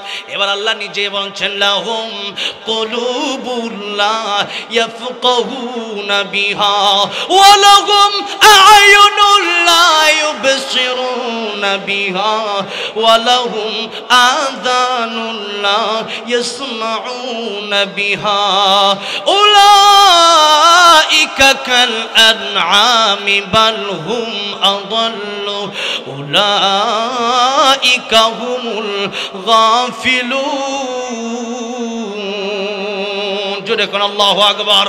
আল্লাহ ডাক দিয়ে বললেন কলব দিলাম আমি আল্লাহর একটু চিন্তাও করে দেখলা না? আফালা ইয়াতাদাব্বারুনাল কুরআন, আমার কোরআন নিয়ে একটু গবেষণাও তুমি করলা না? দুনিয়ার কত গবেষণা তুমি করলা, দুনিয়ার কত চিন্তা ফিকির তুমি করলা, একবার কি মনে পড়লো না এত সুন্দর করে আমারে বানালো কে? 100 বছর আগেও তো আমি ছিলাম না, 100 বছর পরেও তো আমি থাকবো। আল্লাহ বললেন হাল আতা আলাল ইনসানি হিনুম মিনাদ দাহরি লাম ইয়াকুন শাইআম মাযকুরা। ও বান্দারে, বর্ণনা করার মতো তুমি কিছুই ছিলে না, আমি আল্লাহ রাব্বুল আমিন তোমারে জিরো থেকে হিরো বানিয়ে দিলাম। এখন কথা বলতে পারো, এখন চলতে পারো, এখন তুমি সব শুনতে পারো, কিন্তু জবানটা দিয়ে আমি আল্লাহকে যদি তুমি না ডাকো, যদি তুমি তোমার পীর বাবারে ডাকো, আমি আল্লাহরে না ডেকে তুমি যদি হিম হি জিকির করো, আমি আল্লাহর না ডেকে তুমি যদি শুধু নেতার নাম জপতে থাকো, বান্দারে আমি আল্লাহ সবচেয়ে বেশি কষ্ট পাই। ও বান্দারে, তোর বাপরে জন্ম দিল এই জন্য যে তুই তোর বাপরে বাপ না ডেকে অন্য মানুষরে বাপ ডাকস, আমি তোর বাপ তো কষ্ট পায়, অথচ তোর বাবা তো তোর আসল সৃষ্টিকর্তা না, আমি আল্লাহ তোর আসল সৃষ্টিকর্তা। মারে মা না ডেকে মায়ের সামনে শাশুড়ি আম্মার বেশি বেশি আম্মা যদি আপনি বলেন, মা কষ্ট পাওয়া যায়। আমার পেট থেকে হইল 10 মাস 10 দিন ধরে আমি গর্ভে ধারণ করলাম, 2 বছর দুধ পান করালাম, এত কষ্ট যে সন্তানের জন্য করলাম, এই সন্তানটা আজকে আমারে মা ডাকে না, অন্য মানুষের বেশি বেশি মা আমার সামনে ডাকে। ও বান্দারে, একজন মানুষ স্বামী হইয়া তার স্ত্রীকে বিয়ে করার পরে স্ত্রী যদি স্বামীর সাথে রাত না কাটায়া অন্য যুবকের সাথে রাত কাটায়, স্বামী খুশি হতে পারে না। আল্লাহ ডাক দিয়া কয় দুনিয়ার মানুষেরা, আমি আল্লাহ সৃষ্টি করলাম, আমি আল্লাহ জীবন দিলাম, আমি আল্লাহ চক্ষু দিলাম, আমি আল্লাহ কান দিলাম, আমি আল্লাহ জবান দিলাম, আমি আল্লাহ কলব দিলাম, আমি আল্লাহ হাত দিলাম, আমি আল্লাহ পা দিলাম, এত কিছু আমি আল্লাহ তোরে দিলাম। বান্দার কেন দিলাম? ওয়ামা খালাকুতুল জিন্না ওয়াল ইনসা ইল্লা লিয়াবুদুন। ও বান্দারে, আমি আল্লাহর ইবাদত করবি তুই, আমি আল্লাহর গোলামি করবি তুই, এই জন্য আমি আল্লাহ তোর এত কিছু দিলাম। ও বান্দারে, এরপরে যখন আমার ইবাদত করস না, আমার সামনে যখন তোর বাবার নামের জিকির করস, ও দুনিয়ার মানুষেরা, এরপরে যখন মূর্তির সামনে গিয়া মাথা ঝোঁকাস, আমি আল্লাহর বড় কষ্ট লাগে। এই জন্য আমি আল্লাহ ঘোষণা দিলাম, যে ব্যক্তি শিরিক করবে ফাকাদ হারামাল্লাহু আলাইহিল জান্নাহ ওয়া মাওয়াহুন নার, আমি আল্লাহ কিয়ামতের ময়দানে তারে ক্ষমা করব না। আমি আল্লাহ রাব্বুল আলামিন এত কিছু দেওয়ার পরেও যদি আমি আল্লাহরে ভালো না লাগে, সূরা রহমান আল্লাহ ডাক দিয়া বললেন ইয়া মা'আশারাল জিন্নি ওয়াল ইনস ইন ইসতাতা'তুম আন তানফুযু মিন আকতারিস সামাওয়াতি ওয়াল আরদি ফানফুযু লা তানফুযুনা ইল্লা বিসুলতান। ও দুনিয়ার মানুষেরা, আমার হুকুম যদি ভালো না লাগে, আমি আল্লাহ সৃষ্টি করলাম, আমি আল্লাহ জীবন দিলাম, আমি আল্লাহ চলার ক্ষমতা দিলাম, আমি আল্লাহ কথা বলার ক্ষমতা দিলাম, এরপরেও যদি আমার আইন ভালো না লাগে, আমার হুকুম যদি ভালো না লাগে, আমার আকাশ আমার জমিন ছেড়ে চলে যাও, আমার বাড়িতে থাকার কোনো অধিকার তোর নাই। বাবা আর মা মাঝে মধ্যে দেখবেন সন্তানরে বলে, অনেক সময় বাবার সাথে বেয়াদবি করলে বাবা রাগ করে সন্তানকে বের করে দেয় কি দেয় না? জোরে বলেন। অনেক সময় সন্তানকে রাগ করে বের করে দেয়, এরপরে সন্তান রাগ করে কয় ঠিক আছে তোমার বাড়ি ছাড়া কি আমার আর কোনো বাড়ি নাই। তার এক বন্ধু আছে, তার বাড়িতে গেছে, একদিন 2 দিন 3 দিন, এরপরে বন্ধু ডাক দেয় কিরে বাড়ি যাবি না, আর কতদিন তোরে বয়া খাওয়াম, জোরে কর। এরপরে গেছে নানির বাড়ি, এখন বাবা এসে ডাক দেয়া কয় তোর নানির বাড়ির আগে আমার শ্বশুর বাড়ি, আমার শ্বশুর বাড়ি না হইলে তোর নানির বাড়ি হইতো না, যেরকম। এরপরে গেছে খালার বাড়ি, এরপরে কয় আমার ভাইরা না হইলে তো তোর খালু হইতো না। ছেলে যেখানে যায় বাপেও ওই জায়গায় যায়। এবার সন্তান কয় ঠিক আছে আর কি জায়গা নাই, এবার গেছে ফুফুর বাড়ি, ফির চাইলো না আগাইলো, কোন দিকে আগে এলো না ফিসে গেল, কাছাইলো না আগাইলো না। এবার বাপেও গেছে ফুফুর বাড়ি, গিয়া কই কি রে তোর ফুফুর বাড়ি, কয় আমার ফুফুর বাড়ি, তোমার বাড়ি তো না, আমার ফুফুর বাড়ি মানে আমার আগে আমার বোন, এরপরে তোর ফুফু, আমার বোন না হলে তোর ফুফু আবার কেমন হয়, যেরকম ঠিক না বেটি। এবার সন্তান বুঝতে পেরেছেন না বাবা তো আমার জন্ম দিয়েছে, এই দুনিয়ার যেখানেই যাই না কেন বাবার মাধ্যমে আসলাম, আগে আমার বাপের আত্মীয় পরে আমার আত্মীয়, আমার বাপের আত্মীয় নইলে আমার আত্মীয় হবে না, সুতরাং কোন জায়গায় গিয়ে লাভ নাই। বাবার পায়ে ধরছে, বাবা গো ক্ষমা করে দাও আমি বুঝতে পারি নাই, ও বাবা আগে তো তোমার আত্মীয়ের পরে আমার আত্মীয়, এবার বাবা তারে মাফ কইরা তারে কুলে নিয়া রাস্তা দিয়া যায়, একবার আইসক্রিম কিনা দেয়, একবার চিপস কিনা দেয়, একবার কপালে চুমা দেয়, একবার গালে চুমা দেয়, একবার ঠোঁটে চুমা দেয়, এখন আরো বেশি আদর করে না। আমার পোলাটা এখন বুঝতে পারছে, যখন ঠিক না ঠিক। আল্লাহ ডাক দিয়া বললেন ও দুনিয়ার মানুষেরা, এই আকাশ থেকে নিয়ে জমিন পর্যন্ত এটা আমি আল্লাহর বাড়ি, এটা কার বাড়ি? এই যে মাটিকে আমরা হাত দিয়ে বানাইছি নাকি, কার জায়গাটা কার? জায়গাটা তো আসলে আল্লাহর, কিন্তু দুনিয়া মানুষ কারাকারি করার কোনো শেষ নাই, কিছুদিন থাকবে এরপর আবার চলেই যেতে হবে। এই জায়গাটা আমার আল্লাহর, আকাশ আল্লাহর, জমিন আল্লাহর। আল্লাহ ডাক দিয়ে কয় বান্দারে আমার হুকুম যদি ভালো না লাগে, আমার আমার আমার আইন যদি ভালো না লাগে, নামাজ যদি ভালো না লাগে, রোজা যদি ভালো না লাগে, কোরআন যদি ভালো না লাগে, তাহলে দুনিয়ায় আমার জমিনে থেকে আমার কোরআন তোমরা বন্ধ করতে পারবা না, আমার কোরআনের বিরুদ্ধে কোনো কথা বলা যাবে না। যারা এই কোরআনের বিরুদ্ধে কথা বলবে বাংলার জমিন অন্তত তাদের জায়গা হবে না। জোরে বলেন ঠিক না বেঠে? এখন আপনি দিল্লি যেতে পারেন, আপনি মুম্বাই যেতে পারেন, আপনি লন্ডন যেতে পারেন, আপনি আমেরিকা যেতে পারেন, কিন্তু লন্ডন, আমেরিকা, দিল্লি, মুম্বাই কার? যেরকম কার? সুতরাং গোলামি চলবে কার? হুকুম চলবে কার? আল্লাহর হুকুম না মানতে পারলে আল্লাহ কবির হয়ে যাও। আবার আল্লাহ নিজেই বলতেছেন ও বান্দারে লা তানফুযুনা ইল্লা বিসুলতান, আমার আকাশ জমিন ছেড়ে বের হওয়ার মতো কোনো জায়গা তোমাদের নাই। জোরে কোন সুবহানাল্লাহ। সুতরাং বাবার কাছে সন্তান যেমন ফিরে আসে, আল্লাহ চাচ্ছেন ও আমার বান্দারা অনেক গুনাহ করছো, অনেক শিরিক করছো, অনেক বেদাত করছো, অনেক মুনাফিকি করছো, এখনো তোমাদেরকে সুযোগ দিলাম ও বান্দারে, এখনো যদি বুঝতে পারো ইল্লা মান তাবা ওয়া আমানা ওয়া আমিলা সালিহা ফাউলাইকা ইউবাদদিলুল্লাহু সাইয়্যাতিহিম হাসানাত। এখনো যদি বুঝতে পারো, এখনো যদি ফিরে আসতে পারো, সারা জীবন চুরি করেছো, ডাকাতি করেছো, জিনা করেছো, মদ পান করেছো, ব্যভিচার করেছো, অন্যায় করেছো, জুলুম করেছো, শিরিক করেছো, বেদাত করেছো, নেফাকি করেছো, যাই করো কেন এখনো যদি ফিরে আসতে পারো, আমি আল্লাহ রহমান, আমি আল্লাহ রহিম, আমি আল্লাহ গফফার। ও বান্দারে তওবার মতো তওবা করতে পারলে জীবনে যত গুনাহ করেছো সকল গুনাহ আমি আল্লাহ মুহূর্তের ভিতরেই মাফ করে দেব। শুধু মুহূর্তের ভিতরে মাফ করে দিব তাই না, আমি আল্লাহ প্রত্যেকটা গুনাহকে বদল করে নেকিতে রূপান্তরিত করে দিব। জোরে কোন সুবহানাল্লাহ। আল্লাহ তুমি দয়ার সাগর, রহমানুর রহিম, তোমার দয়ায় পূর্ণ আমার সারা নিশিদিন, তোমার দয়ায় পূর্ণ আমার সারা নিশিদিন। এই জন্য গুনাহ আপনি আগে করেছেন, ঠিক আছে, এখন বুঝতে পেরেছেন, কমপক্ষে আজকে তওবাটা করার দরকার আছে না নাই? তওবা কেমনে করবেন?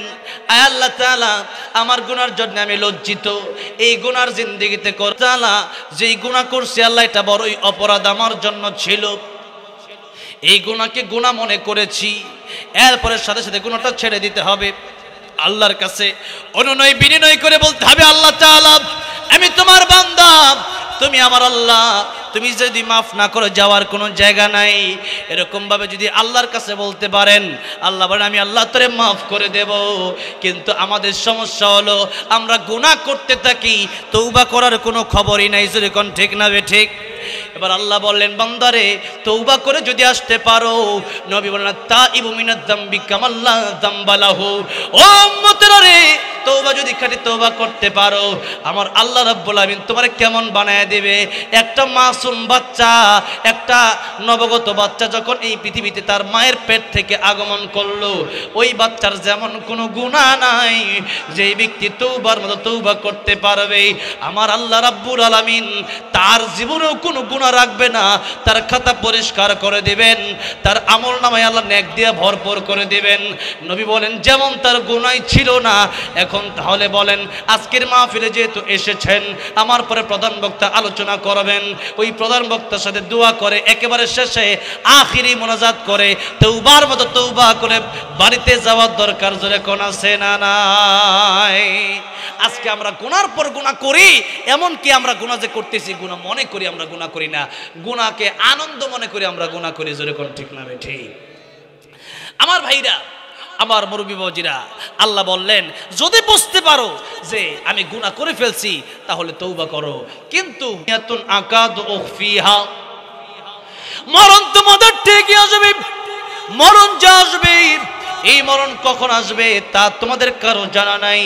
অন্য আয়াতের ভিতরে আল্লাহ রাব্বুল আলামিন বলছেন ইযা জাআ আজালুহুম লা ইস্তাখিরুনা সাআতাও ওয়া লা ইস্তাকদিমুন। ও আমার বান্দারা, যখন মরণের সময় হয়ে যাবে সাথে সাথে মালাকুল মউত চলে আসবে। ও দুনিয়ার মানুষ, কেউ তখন মালাকুল মউতকে ফেরাতে পারবে না।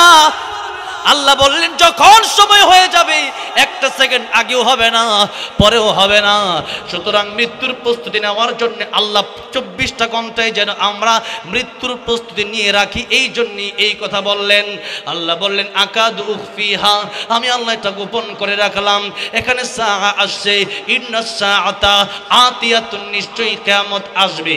সূরা তাহার এই আয়াতে আল্লাহ যে সাআ বললেন, এই সাআর অর্থ হচ্ছে কিয়ামত। কিন্তু নবীজির ব্যাখ্যাই বললেন কিয়ামত হবে দুই ভাবে, একটা হলো বড় কিয়ামত, আরেকটা হলো ছোট কিয়ামত, যার আরবি শব্দ হলো কিয়ামতে সুগরা আর কিয়ামতে কুবরা।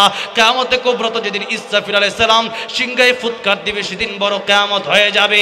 আর নবীজি অন্য হাদিস শরীফের ভিতরে বললেন মান মাতা ফাকাদ কামাত কিয়ামাতুহু, ও দুনিয়ার মানুষেরা যখন তোমার মরণ হবে তখন তোমার কিয়ামত শুরু হয়ে যাবে। মরণের সাথে সাথে যদি নাফরমান হয় আযাব শুরু হয়ে যাবে। একটা মানুষের জীবন্ত মানুষের চামড়া টেনে টেনে গোশতের সাথে চামড়া যদি টেনে ছিঁড়া হয় তাহলে যতটা বেশি কষ্ট হয়, এর চাইতে বেশি কষ্ট হবে মৃত্যুর সময়। শুরু হয়ে যাবে আযাব আর গজব। কবরে যাওয়ার পর নবী বলেন আল কবরু রাউযাতুম মির রিয়াজিল জান্নাহ আও হুফরাতুম মিন হুফারিন নার। কবরে যাওয়ার পরে হয়তো কবরটা তোমাদের জন্য জান্নাতের বাগান হবে, নয়তো কবরটা তোমাদের জন্য জাহান্নামের গর্ত হয়ে যাবে। ও মুসলমান, এই জন্য মৃত্যুর আগে, মালাকুল মউত আসার আগে আল্লাহ আরো অনেক ফেরেশতা পাঠায়। যদি ভালো মানুষ হয় রহমতের ফেরেশতা তার কাছে আসে, আর যদি খারাপ মানুষ হয় গজবের ফেরেশতা তার কাছে আসে। রহমতের ফেরেশতারা এসে বলে ও আল্লাহর বান্দারে, দুনিয়াতে কষ্ট করেছো, ভালো ঘর ছিল না, ভালো কাপড় ছিল না, দুনিয়াতে কষ্ট করেছো, আর কষ্ট করতে হবে না, আর কষ্ট নাই, এখন থেকে শান্তি শুরু হয়ে যাবে। ইয়া আইয়াতুহান নাফসুল মুতমাইন্নাহ ইরজিই ইলা রাব্বিকি রাদিয়াতাম মারদিয়া ফাদখুলি ফি ইবাদি ওয়াদখুলি জান্নাতি। ও প্রশান্ত মন, আল্লাহর দিকে চলে আসো। কোন অবস্থায়? রাদিয়াতাম মারদিয়া, আমার আল্লাহ খুশি তোমার প্রতি, তুমিও আল্লাহর প্রতি খুশি, সুতরাং চলে আসো, আল্লাহর প্রিয় বান্দাদের অন্তর্ভুক্ত হও, আর আল্লাহর তুই জান্নাতের ভিতরে তুমি প্রবেশ করো। জোরে কোন সুবহানাল্লাহ। আল্লাহ গো, মৃত্যুর আগে এরকম রহমতের ফেরেশতা তুমি আমাদের কাছে পাঠায়ো, জোরে কোন আমিন। আর যদি আল্লাহ নাফরমানি করেন, কাইফা তাকফুরুনা বিল্লাহ, যদি আল্লাহর সাথে নাফরমানি করেন, আযাব তখনই শুরু হয়ে যাবে। গজবের ফেরেশতা আসবে, আর জাহান্নাম আর জান্নাত দুইটাই ধরবে। ও আল্লাহর নাফরমান বান্দা, দেখ জান্নাতে কত নিয়ামত ছিল, কিন্তু তুই নিয়ামত নিতে পারলি না। দুনিয়ার সাধারণ 2-4 টাকার জন্য কত দৌড়ালি, কিন্তু 24টা ঘন্টা গেল, 23 ঘন্টা দুনিয়ার জন্য দিলেও 1টা ঘন্টা আল্লাহর জন্য দিতি। 1টা ঘন্টা আল্লাহর জন্য দেওয়ার সময় কি তোর হলো না? ও নাফরমান, 24 ঘন্টা সময়ের ভিতরে 24 ঘন্টা নিজের জন্য ব্যয় করলি, আমার আল্লাহর কুদরতি কদমে 1টা ঘন্টা সেজদা দিতে পারলি না, ফজর জোহর আসর মাগরিব এশা তুই পড়তে পারলি না। ও নাফরমান, এই জান্নাত আর তোর জন্য না, জাহান্নাম তোর জন্য অবধারিত হয়ে গেছে, তখনই আযাব শুরু হয়ে যাবে। আমার ভাইরা, আমার মুরব্বি ওয়াজিরা, গজবের ফেরেশতারা আর মালাকুল মউত যখন আসবে, যখন দেখবে তার সুরত, একদিকে তার মাথা আকাশে, তার পা যখন দেখবে জমিনে, অগ্নিলক্ষা চক্ষু গরম হয়ে তার দিকে তাকাবে, এই তাকানোটাই তার জন্য গজব হয়ে যাবে। আর যদি ভালো মানুষ হয়, সুন্দর করে এমন ভাবে তার সামনে আসবে, দেখলেই বড় মায়া লাগবে, দেখলেই বড় ভালো লাগবে। ও মুসলমান, আল্লাহ বললেন তুম্মা ইউমিতুকুম, আবারও কিন্তু মরণ হবে। এই জীবন চলতেছে, আবারও কিন্তু মরণ হবে। আর এই মরণটার জন্য আলাদা কোনো বয়সের প্রয়োজন নাই। আগে আসে দাদা, পরে আসে বাবা, পরে আসে সন্তান নাতি, কিন্তু যাওয়ার বেলা এরকম কোনো সিরিয়াল নাই।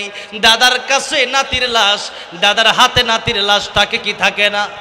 দাদা নাতির লাশ কবরে নামায় কি নামায় না? নানা নাতির লাশ কবরে নামায় কি নামায় না? বাবা সন্তানের লাশ কবরে নামায় কি নামায় না? ও মুসলমান, আল্লাহ বললেন 24টা ঘন্টা মৃত্যুর জন্য তুমি রেডি থাকো। 24 ঘন্টা যদি মৃত্যুর জন্য রেডি না থাকো, হঠাৎ করে মালাকুল মউত আজরাইল আসবে, আর ওই সময় মৃত্যুর প্রস্তুতি নেওয়ার সময় আর তুমি পাবা না। এখন অনেকে ঋণ আছে, অনেকে গুনাহ করে ফেলছেন। ফেরাউন তওবা করছিল যখন তার মৃত্যুর সময় হয়ে গেছে।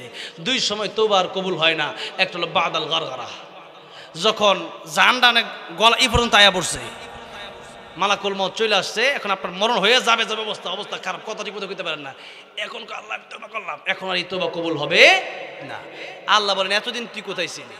ফেরাউনও বলছিল আনা মিনাল মুসলিমিন, আমিও মুসলমান, কিন্তু আল্লাহ বলেন না, আল আন, এখন আর হবে না।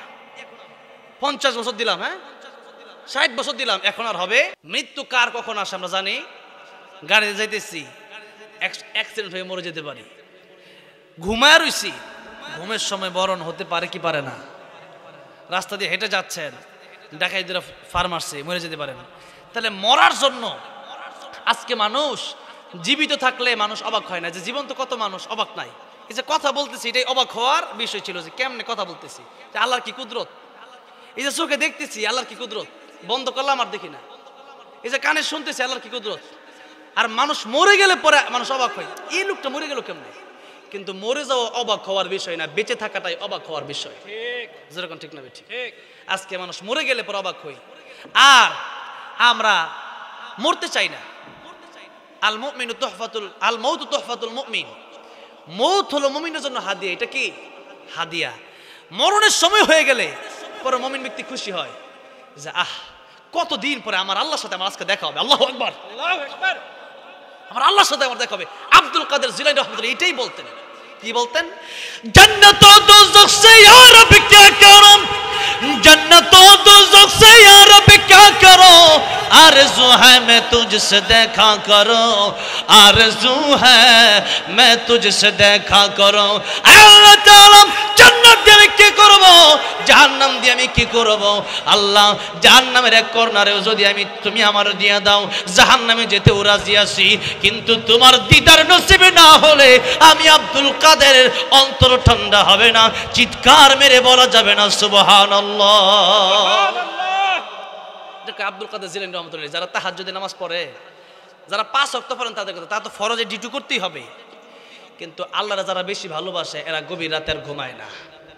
সুজদা ওয়া কিয়ামা, রাত যখন গভীর হয়ে যায় তখন তারা আল্লাহর কুদরতি পায়ে সিজদা দেওয়ার জন্য সিজদা দেয় আর কান্দে, এটা তাদের ভালো লাগে। যেরকম ঠিক না ঠিক?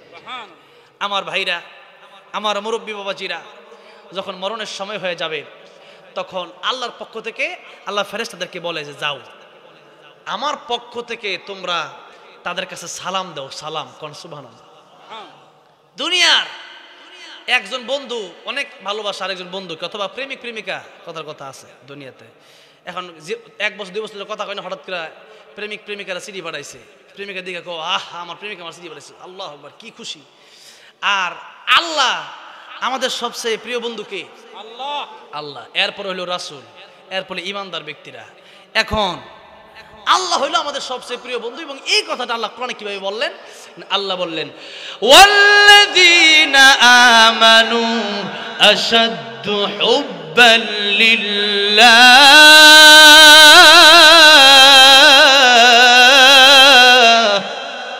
ঈমানদারের সবচেয়ে প্রিয় বন্ধু আমি আল্লাহ। যখন কে? আল্লাহ। ইব্রাহিম আলাইহিস সালাম যখন আগুনে ফেলে দিবে, জিবরাইল আইছে, কয় ইব্রাহিম আলাইহিস সালাম পয়গম্বর ইব্রাহিম আগুনে ফেলবে, আপনার বাঁচায় দেই। ইব্রাহিম আলাইহিস সালাম কয় না, আমার আল্লাহ দেখে না, আমার আল্লাহ কি আমার দেখে না? আমার আল্লাহ যদি দেখে আর আমার যদি আগুনে ফেলে, ঠিক আছে ফিরে যাবো, তোমার বাঁচানোর দরকার নাই, বাঁচালে আমার আল্লাহ বাঁচাবে। আল্লাহু আকবার। আর আমি ইব্রাহিম আগুনে পড়ার কারণে আমার আল্লাহ যদি খুশি হয়ে যায়, আমি ইব্রাহিম 1 বার 2 বার 3 বার নয় 1000 বার জীবন কাটিয়ে দিব আগুনে পড়তে পড়তে, আমি 1000 বার আগুনের ভিতরে জ্বলতে রাজি আছি। আল্লাহ কয়া নারু কুনি বারদান ওয়া সালামান আলা ইব্রাহিম, আগুন আমার ইব্রাহিমকে তুমি স্পর্শ করবে না, একটা পশম যেন না পড়ে, বরং জান্নাতের মতো আরামদায়ক হয়ে যাও।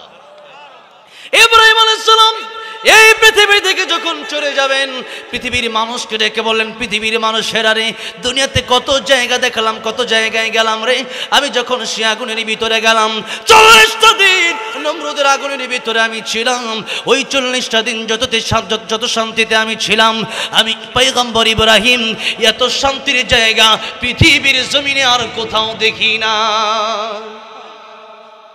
চিন্তা করে দেখেন, ইব্রাহিম আলাইহিস সালাম কয় জিবরাইল তুই বাঁচাবে কেন?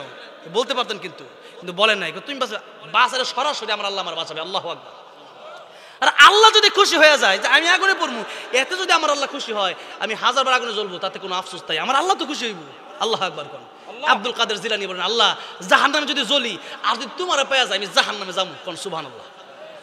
দেখেন আল্লাহর জন্য কি ভালোবাসা, আল্লাহর জন্য কি মুহাব্বত। আর আমাদের অন্তরে মাদ্রাসা মসজিদ আল্লাহর জন্য, আল্লাহ কয় মাংদাল্লাযী ইউকরিদুল্লাহ করদান হাসানা, কে আছো যে আমারে তোমরা ঋণ দিবা? শুনবেন, একটু কথা বলবো, আর একটু কষ্ট হইতেছে আপনাদের। কথা ছিল 10টা পর্যন্ত, 10টা 17 পর্যন্ত, এই জায়গায় আমরা সবচেয়ে বেশি আলোচনা করি, আর বাংলাদেশে কোথাও করি না। 1 ঘন্টা টাইম দেওয়া আছে ফরমে। আমার ভাইরা, আমার মুরব্বী বাবাজিরা, আল্লাহ যখন কোরআনে আয়াত নাযিল করলেন মাংদাল্লাযী ইউকরিদুল্লাহ করদান হাসানা, আল্লাহ বলেন কে আছে যে আমারে ঋণ দিবা? আচ্ছা এখন আপনারা বলেন, আল্লাহর কি ঋণের দরকার আছে? আঙ্গনা ঋণের দরকার আছে? যেরকম ঠিক না বেঠিক?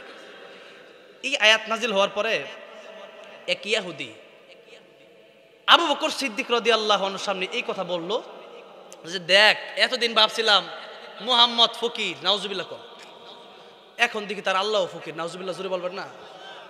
এখন দেখি তার আল্লাহ ফকির। ও কেলিগা তো দেখ, আল্লাহ নাকি কোরআনে আয়াত নাজিল করছে মাংদাল্লাযী ইউকরিদুল্লাহ করদান হাসানা, কে আছো যে আল্লাহর ঋণ দিবা? এই কথা যখন বলছে যে তারা মোহাম্মদ আল্লাহ ফকির, আবু বকর সিদ্দিক একটা থাপ্পড় মারছে তার গালে কষায়া। যেরকম সুবহানাল্লাহ। আমরা আমাদের ব্যক্তিগত আক্রমণ আসলে আমরা চুপ থাকতে পারি, আমাদের পরিবার নিয়ে আমরা বললে আমরা চুপ থাকতে পারি, কিন্তু আমাদের কাছে আমার জীবনের চাইতে ঈমান বড়, আমার জীবনের চাইতে কোরআন বড়, আমার জীবনের চাইতে আল্লাহর রাসূল বড়, আমার জীবনের চাইতে আমার আল্লাহ বড়। সুতরাং আমাকে বললাম চুপ থাকতে পারি, আল্লাহ আল্লাহ রাসূলের বিরুদ্ধে বললাম চুপ থাকতে পারি না, জিহ্বা কেটে দেওয়া হবে যখন ঠিক না ঠিক। এই জন্য আমি কিন্তু প্রতিবাদ ছাড়া থাকি না। যেখানে কোরআনের বিরুদ্ধে কথা হবে, যেখানে আল্লাহ রাসূলের বিরুদ্ধে কথা হবে, সেখানে ডাইরেক্ট প্রতিবাদ আমি করি যেরকম ঠিক না বেঠিক। চুপ থাকলে হবে না, আপনি চুপ থাকবেন না, আপনি মুনাফিক যেরকম ঠিক না বেঠিক। চুপ থাকতে পারবেন না। কেন? আমার জীবনের চাইতে আমার আল্লাহ বড়, আমার জীবনের চাইতে আমার ঈমান বড়। জীবন চলে যেতে পারে, সমস্যা নাই, জীবন চলে যেতে পারে, সমস্যা নাই, কিন্তু জীবন চলে গেলে কি হবে? আমার এই জীবনটা যদি ঈমানের সাথে আমার মৃত্যুটা হয়, তো পরকালে আমার জান্নাতে জীবন শুরু। আর আমার জীবনটা যদি ঈমান হারা হয়ে যায়, তো পরকালে আযাব শুরু হবে, সে আযাবের কোনো শেষ নাই। তো অনন্তকাল জান্নাতে যখন জীবন দিয়ে দিলাম, সমস্যা কি? এটা তো জীবন না। আল্লাহ বললেন না ও কুনতুম আমওয়াতা ফাআহইয়াকুম, এরপরে যে জীবন শুরু হবে এটাই হলো আসল জীবন। আর আয়াতের কথা এটা। এবার আল্লাহ বললেন যে কে আছো আমার ঋণ দিবা? ইহুদি কয় যে আল্লাহ ফকির। যখন আবু বকর সিদ্দিক মারছে এক থাপ্পড়, মানে ইহুদি থাপ্পড় খায় ফুরে গেছে। ইমানের শক্তির শর্ত বুঝেনি এটা। সাধারণ সরি একটা, ইমানের সরি কিন্তু আরেকটা, বুঝেন না? সাধারণ সরি একটা। তা আবু বকর সিদ্দিক যখন সর দিছে, এখন ইহুদি এমনি বাঁকা চোখে তাকায়, তাও সামনে আয় না। আবু বকর সিদ্দিক সামনে আইলে আরেকটা দিন, কিন্তু সামনে আর আয় নাই, এই জন্য আরেকটা দেয় নাই। আবু বকর সিদ্দিক চলে আসছে বাড়িতে। এখন রাসূল করিম সাল্লাল্লাহু আলাইহি সাল্লাম তিনি ছিলেন বিচারপতি। তিনি কি ছিলেন? বিচারপতি। তিনি ছিলেন প্রধানমন্ত্রী, তিনি ছিলেন প্রেসিডেন্ট। তিনি কি ছিলেন?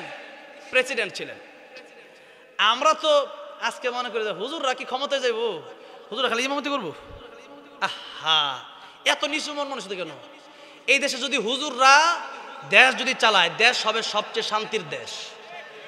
আল্লাহর কোরআন দিয়ে যদি দেশ চলে, এই দেশ হবে সবচেয়ে শান্তির দেশ, ঠিক কিনা বলে? আমার ভাইরা, আমার মুরব্বী বাবাজিরা, এবার আবু বকর সিদ্দিক চলে আসলেন বাড়িতে। নবীজি তো প্রধান বিচারপতি, নবীজির কাছে বিচার দিছে ইহুদি। রাসূল সাল্লাল্লাহু আলাইহি সাল্লামের কাছে বিচার দিছে, ইয়া রাসূলুল্লাহ, ইয়া হাবিবাল্লাহ, আপনি আল্লাহর রাসূল। এখন শুনেন, এখন কথাটা হইল আবু বকর সিদ্দিক আমার থাপ্পড় মারছে। নবী কয় আর হামু উম্মতি বি উম্মতি আবু বকর। আবু বকর হইলো আমার উম্মতের মধ্যে সবচেয়ে নরম দিল হইলো আবু বকর। সুবহানাল্লাহ। কয় না, শর্টটা মনে হয় তোমার আসাদুম ফি আমরিল্লাহ ওমর। ওমর হইলো শক্ত মানুষ, কথায় কথা দিব খালি লাগাইয়া। ওমর মনে হয় মারছে। কয় না ইয়া রাসূলুল্লাহ, আবু বকরই মারছে। আমি আবু বকরও চিনি, ওমরও চিনি, ভালো করে চিনি। নবী কয় আবু বকর দিছে, আমার তো বিশ্বাস হয় না। কয় হুজুর, আবু বকরই দিছে, এটাই সত্য কথা, তবে আপনি কথাটা ঘুরেন না। নবীকে কথা ঘুরাচ্ছি না, শোনো, যদি আবু বকর তোমাকে সর দিয়ে থাকে কেন দিছে? কই ইয়া রাসূল এমনি দিছে। নাউজুবিল্লাহ। কর কারণ এমনি গিয়ে হুট করে সর মারছে। কত বড় মিথ্যাবাদী ইহুদি, তো এরা মিথ্যা কথা বেশি কয়। এখন যেমনি কইছে হুজুর এমনি দিছে, এখন নবী কই এমনি সর দিছে আবু বকর, এটা তো হতে পারে না। ঠিক আছে, যেমনি বলছে ঠিক আছে, এমনি দেখে আবু বকর সিদ্দিক নবীর দরবারে আসতেছে। আল্লাহু আকবার। কর আল্লাহু আকবার। আবু বকর সিদ্দিক রাদিয়াল্লাহু আনহু ইয়া রাসূলুল্লাহ, ইয়া হাবিবাল্লাহ, একটা থাপ্পড় দিয়ে অনুমতি দেন, একটা সর দিই। আল্লাহু আকবার। কর ইয়া রাসূলুল্লাহ, ইয়া হাবিবাল্লাহ, আপনি অনুমতি দিবেন একটা থাপ্পড় আমি তারে দেব। নবীকে আবু বকর, এতক্ষণ আমি বিশ্বাস করতে চাই নাই, এতক্ষণ আমি ভাবছি উমরই দিছে, মনে হয় উমরই দিছে। এখন দেখি তুমি দিছো। তুমি যেহেতু আমার সামনে কইতাছো একটা সর দিই তারে, তার মানে আগেরটাও তুমি দিছো, যেরকম ঠিক না বেঠিক? আগেরটা তুমি দিছো, বুঝছি। বার আমার আর বোঝার বাকি নাই। ইয়া রাসূলুল্লাহ, ইয়া হাবিবাল্লাহ, হ্যাঁ রে সরটা কেন দিছি? জিগাইছে। হ্যাঁ কইছো তুমি, বলি এমনি সর দিছো। ইয়া রাসূলুল্লাহ, আমি এমনি চট দেই নাই। দেখেন ইহুদি কত বড় মিথ্যাবাদী। ইয়া রাসূলুল্লাহ, হ্যাঁ আমার সর যে দিছে এমনি দিছে, আমার কোনো দোষ নাই। নবী কয় আবু বকর, সে বলতেছে না, তুমি বলো। আবু বকর ডেকে বলেন, ইয়া রাসূলুল্লাহ, ইয়া হাবিবাল্লাহ, ওগো নবীজি, আপনি তো ভালো করে জানেন আমি সিদ্দিক। আমি শুধু সত্যবাদী না, আমি শুধু সাদিক না, আমি সিদ্দিক। আমি শুধু সত্যবাদী না, আমি মহাসত্যবাদী। এটা তো আপনি আমার উপাধি দিয়েছেন ইয়া রাসূলুল্লাহ ইয়া হাবিবাল্লাহ জীবনে মিথ্যা কথা বলি নাই আজকেও মিথ্যা কথা আমি আবু বকর বলবো না ইয়া রাসূলুল্লাহ ইয়া হাবিবাল্লাহ আপনার বিরুদ্ধে বলেছে কথা আল্লাহর বিরুদ্ধেও কথা বলেছে আল্লাহকে ফকির বলেছে আপনাকেও ফকির বলেছে ইয়া রাসূলুল্লাহ ইয়া হাবিবাল্লাহ আমি তো চাইছিলাম দুইটা থাপ্পড় দিতে একটা আল্লাহর পক্ষ থেকে আরেকটা আপনার পক্ষ থেকে আমি একটা দিছি আরেকটা বাকি আছে ইয়া রাসূলুল্লাহ এই লিগে তো আমি কইতেছি একটা দিতাম সুবহানাল্লাহ সুবহানাল্লাহ এটা একটা বাকি আছে নবী আবু বকর এটা ইসলামিক কোর্ট এখানে সাক্ষী ছাড়া বিচার হয় সাক্ষী ছাড়া বিচার হবে না আবু বকর সাক্ষী আছে কোন মুসলমান আবু বকরের সামনে ছিল না আবু বকর রাদিয়াল্লাহু আনহুর সামনে ছিল না আবু বকর সিদ্দিক রাদিয়াল্লাহু আনহু ইয়া রাসূলুল্লাহ সাক্ষী কেউ নাই আমার কথায় যদি বিশ্বাস করেন এইটাই কথা আর কোন কথা নাই নবী কয় আমি জানি তোমার কথাটা মিথ্যা না কিন্তু ইহুদি যে বলতেছে এখন সাক্ষী যদি না ইহুদির আবার সাক্ষী আছে চিন্তা করে দেখেন থাপ্পড় যদি দেখেন ওইটাও আরেক ইহুদি এখন নবীজি বলতেছেন আবু বকর বিচার হবে বিচার তোমাকে নিতেই হবে মাথা পেতে নিতে হবে আবু বকর সিদ্দিক রাদিয়াল্লাহু আনহু ইয়া রাসূলুল্লাহ ইয়া হাবিবাল্লাহ ইহুদি আল্লাহরে গালি দিছে আর ইহুদিরে আমি থাপ্পড় দিছি এর কারণে যদি আমার কল্লা যায় কল্লা দিতে রাজি আছি এরপরেও আমি ইহুদির কাছে নত হতে রাজি নাই চিৎকার দিয়ে বলা যাবে না সুবহানাল্লাহ ইয়া রাসূলুল্লাহ আজকের শাস্তি আমি মেনে নেব আজকের শাস্তির জন্য আমি জীবন দিয়ে আল্লাহর জান্নাতে চলে যাব কোন সুবহানাল্লাহ নবীজি বলেন বিচার শুরু হয়ে যাবে আমার ডাক দিয়ে বলেন জিবরাইল যাও আমার বন্ধুর কাছে যাও গিয়ে বলো আমার আবু বকরের কথা আমার আবু বকরের সাক্ষী দুনিয়ার কোনো মানুষ না থাকলেও আমি আল্লাহ নিজেই আবু বকরের সাক্ষী হয়ে গেলাম আমার নবীর কাছে আমার কোরআনের আয়াত নিয়ে যাও লাকাদ সামিআল্লাহু কাওলাল্লাযীনা ক্বালু ইন্নাল্লাহা ফাকির ওয়া নাহনু আগনিয়া যে ইহুদি বলেছে আমি আল্লাহ ফকির আর তারা ধনী এই কথাটা আমি আল্লাহ শুনেছি দুনিয়ার কোন মানুষের সাক্ষী লাগবে না আমি আল্লাহ সাক্ষী দিয়ে দিলাম আমি আল্লাহর সাক্ষী কি আমার নবীর কাছে গ্রহণযোগ্য হবে না চিৎকার মেরে বলা যাবে না সুবহানাল্লাহ সাক্ষী হলেন কে আল্লাহ আর সাক্ষী দরকার আছে আর সাক্ষী দরকার নেই এবার যেই মাত্র আয়াত নাজিল হয়ে গেছে আমার নবীকে কি রে ইহুদি আমার আল্লাহ তো আয়াত নাজিল করছে আবু বকরের পক্ষে যেরকম সুবহানাল্লাহ ইহুদি কইরা তো আমি বুঝি নাই এই ঘটনা যে আয়াত নাজিল হয়েছে এটা তো বুঝি নাই যেরকম আল্লাহু আকবার আমার ভাইয়ের আমার বন্ধুগণ আমার মুরব্বি যে কথাটা বলার উদ্দেশ্য হলো যে এই আয়াত যখন আল্লাহ নাজিল করলেন আল্লাহ বলেন মানযাল্লাযী ইউকরিদুল্লাহ করদান হাসানা যে আমাকে ঋণ দিবা মানে আমাকে করজ দিবা মানে কি যে আমার রাস্তায় কে দান করবা যেই ব্যক্তি আমার রাস্তায় দান করবা আমি আল্লাহ তারে কত ডবল দিব সে নিজে চিন্তাও করে দেখতে পারবে না সুবহানাল্লাহ।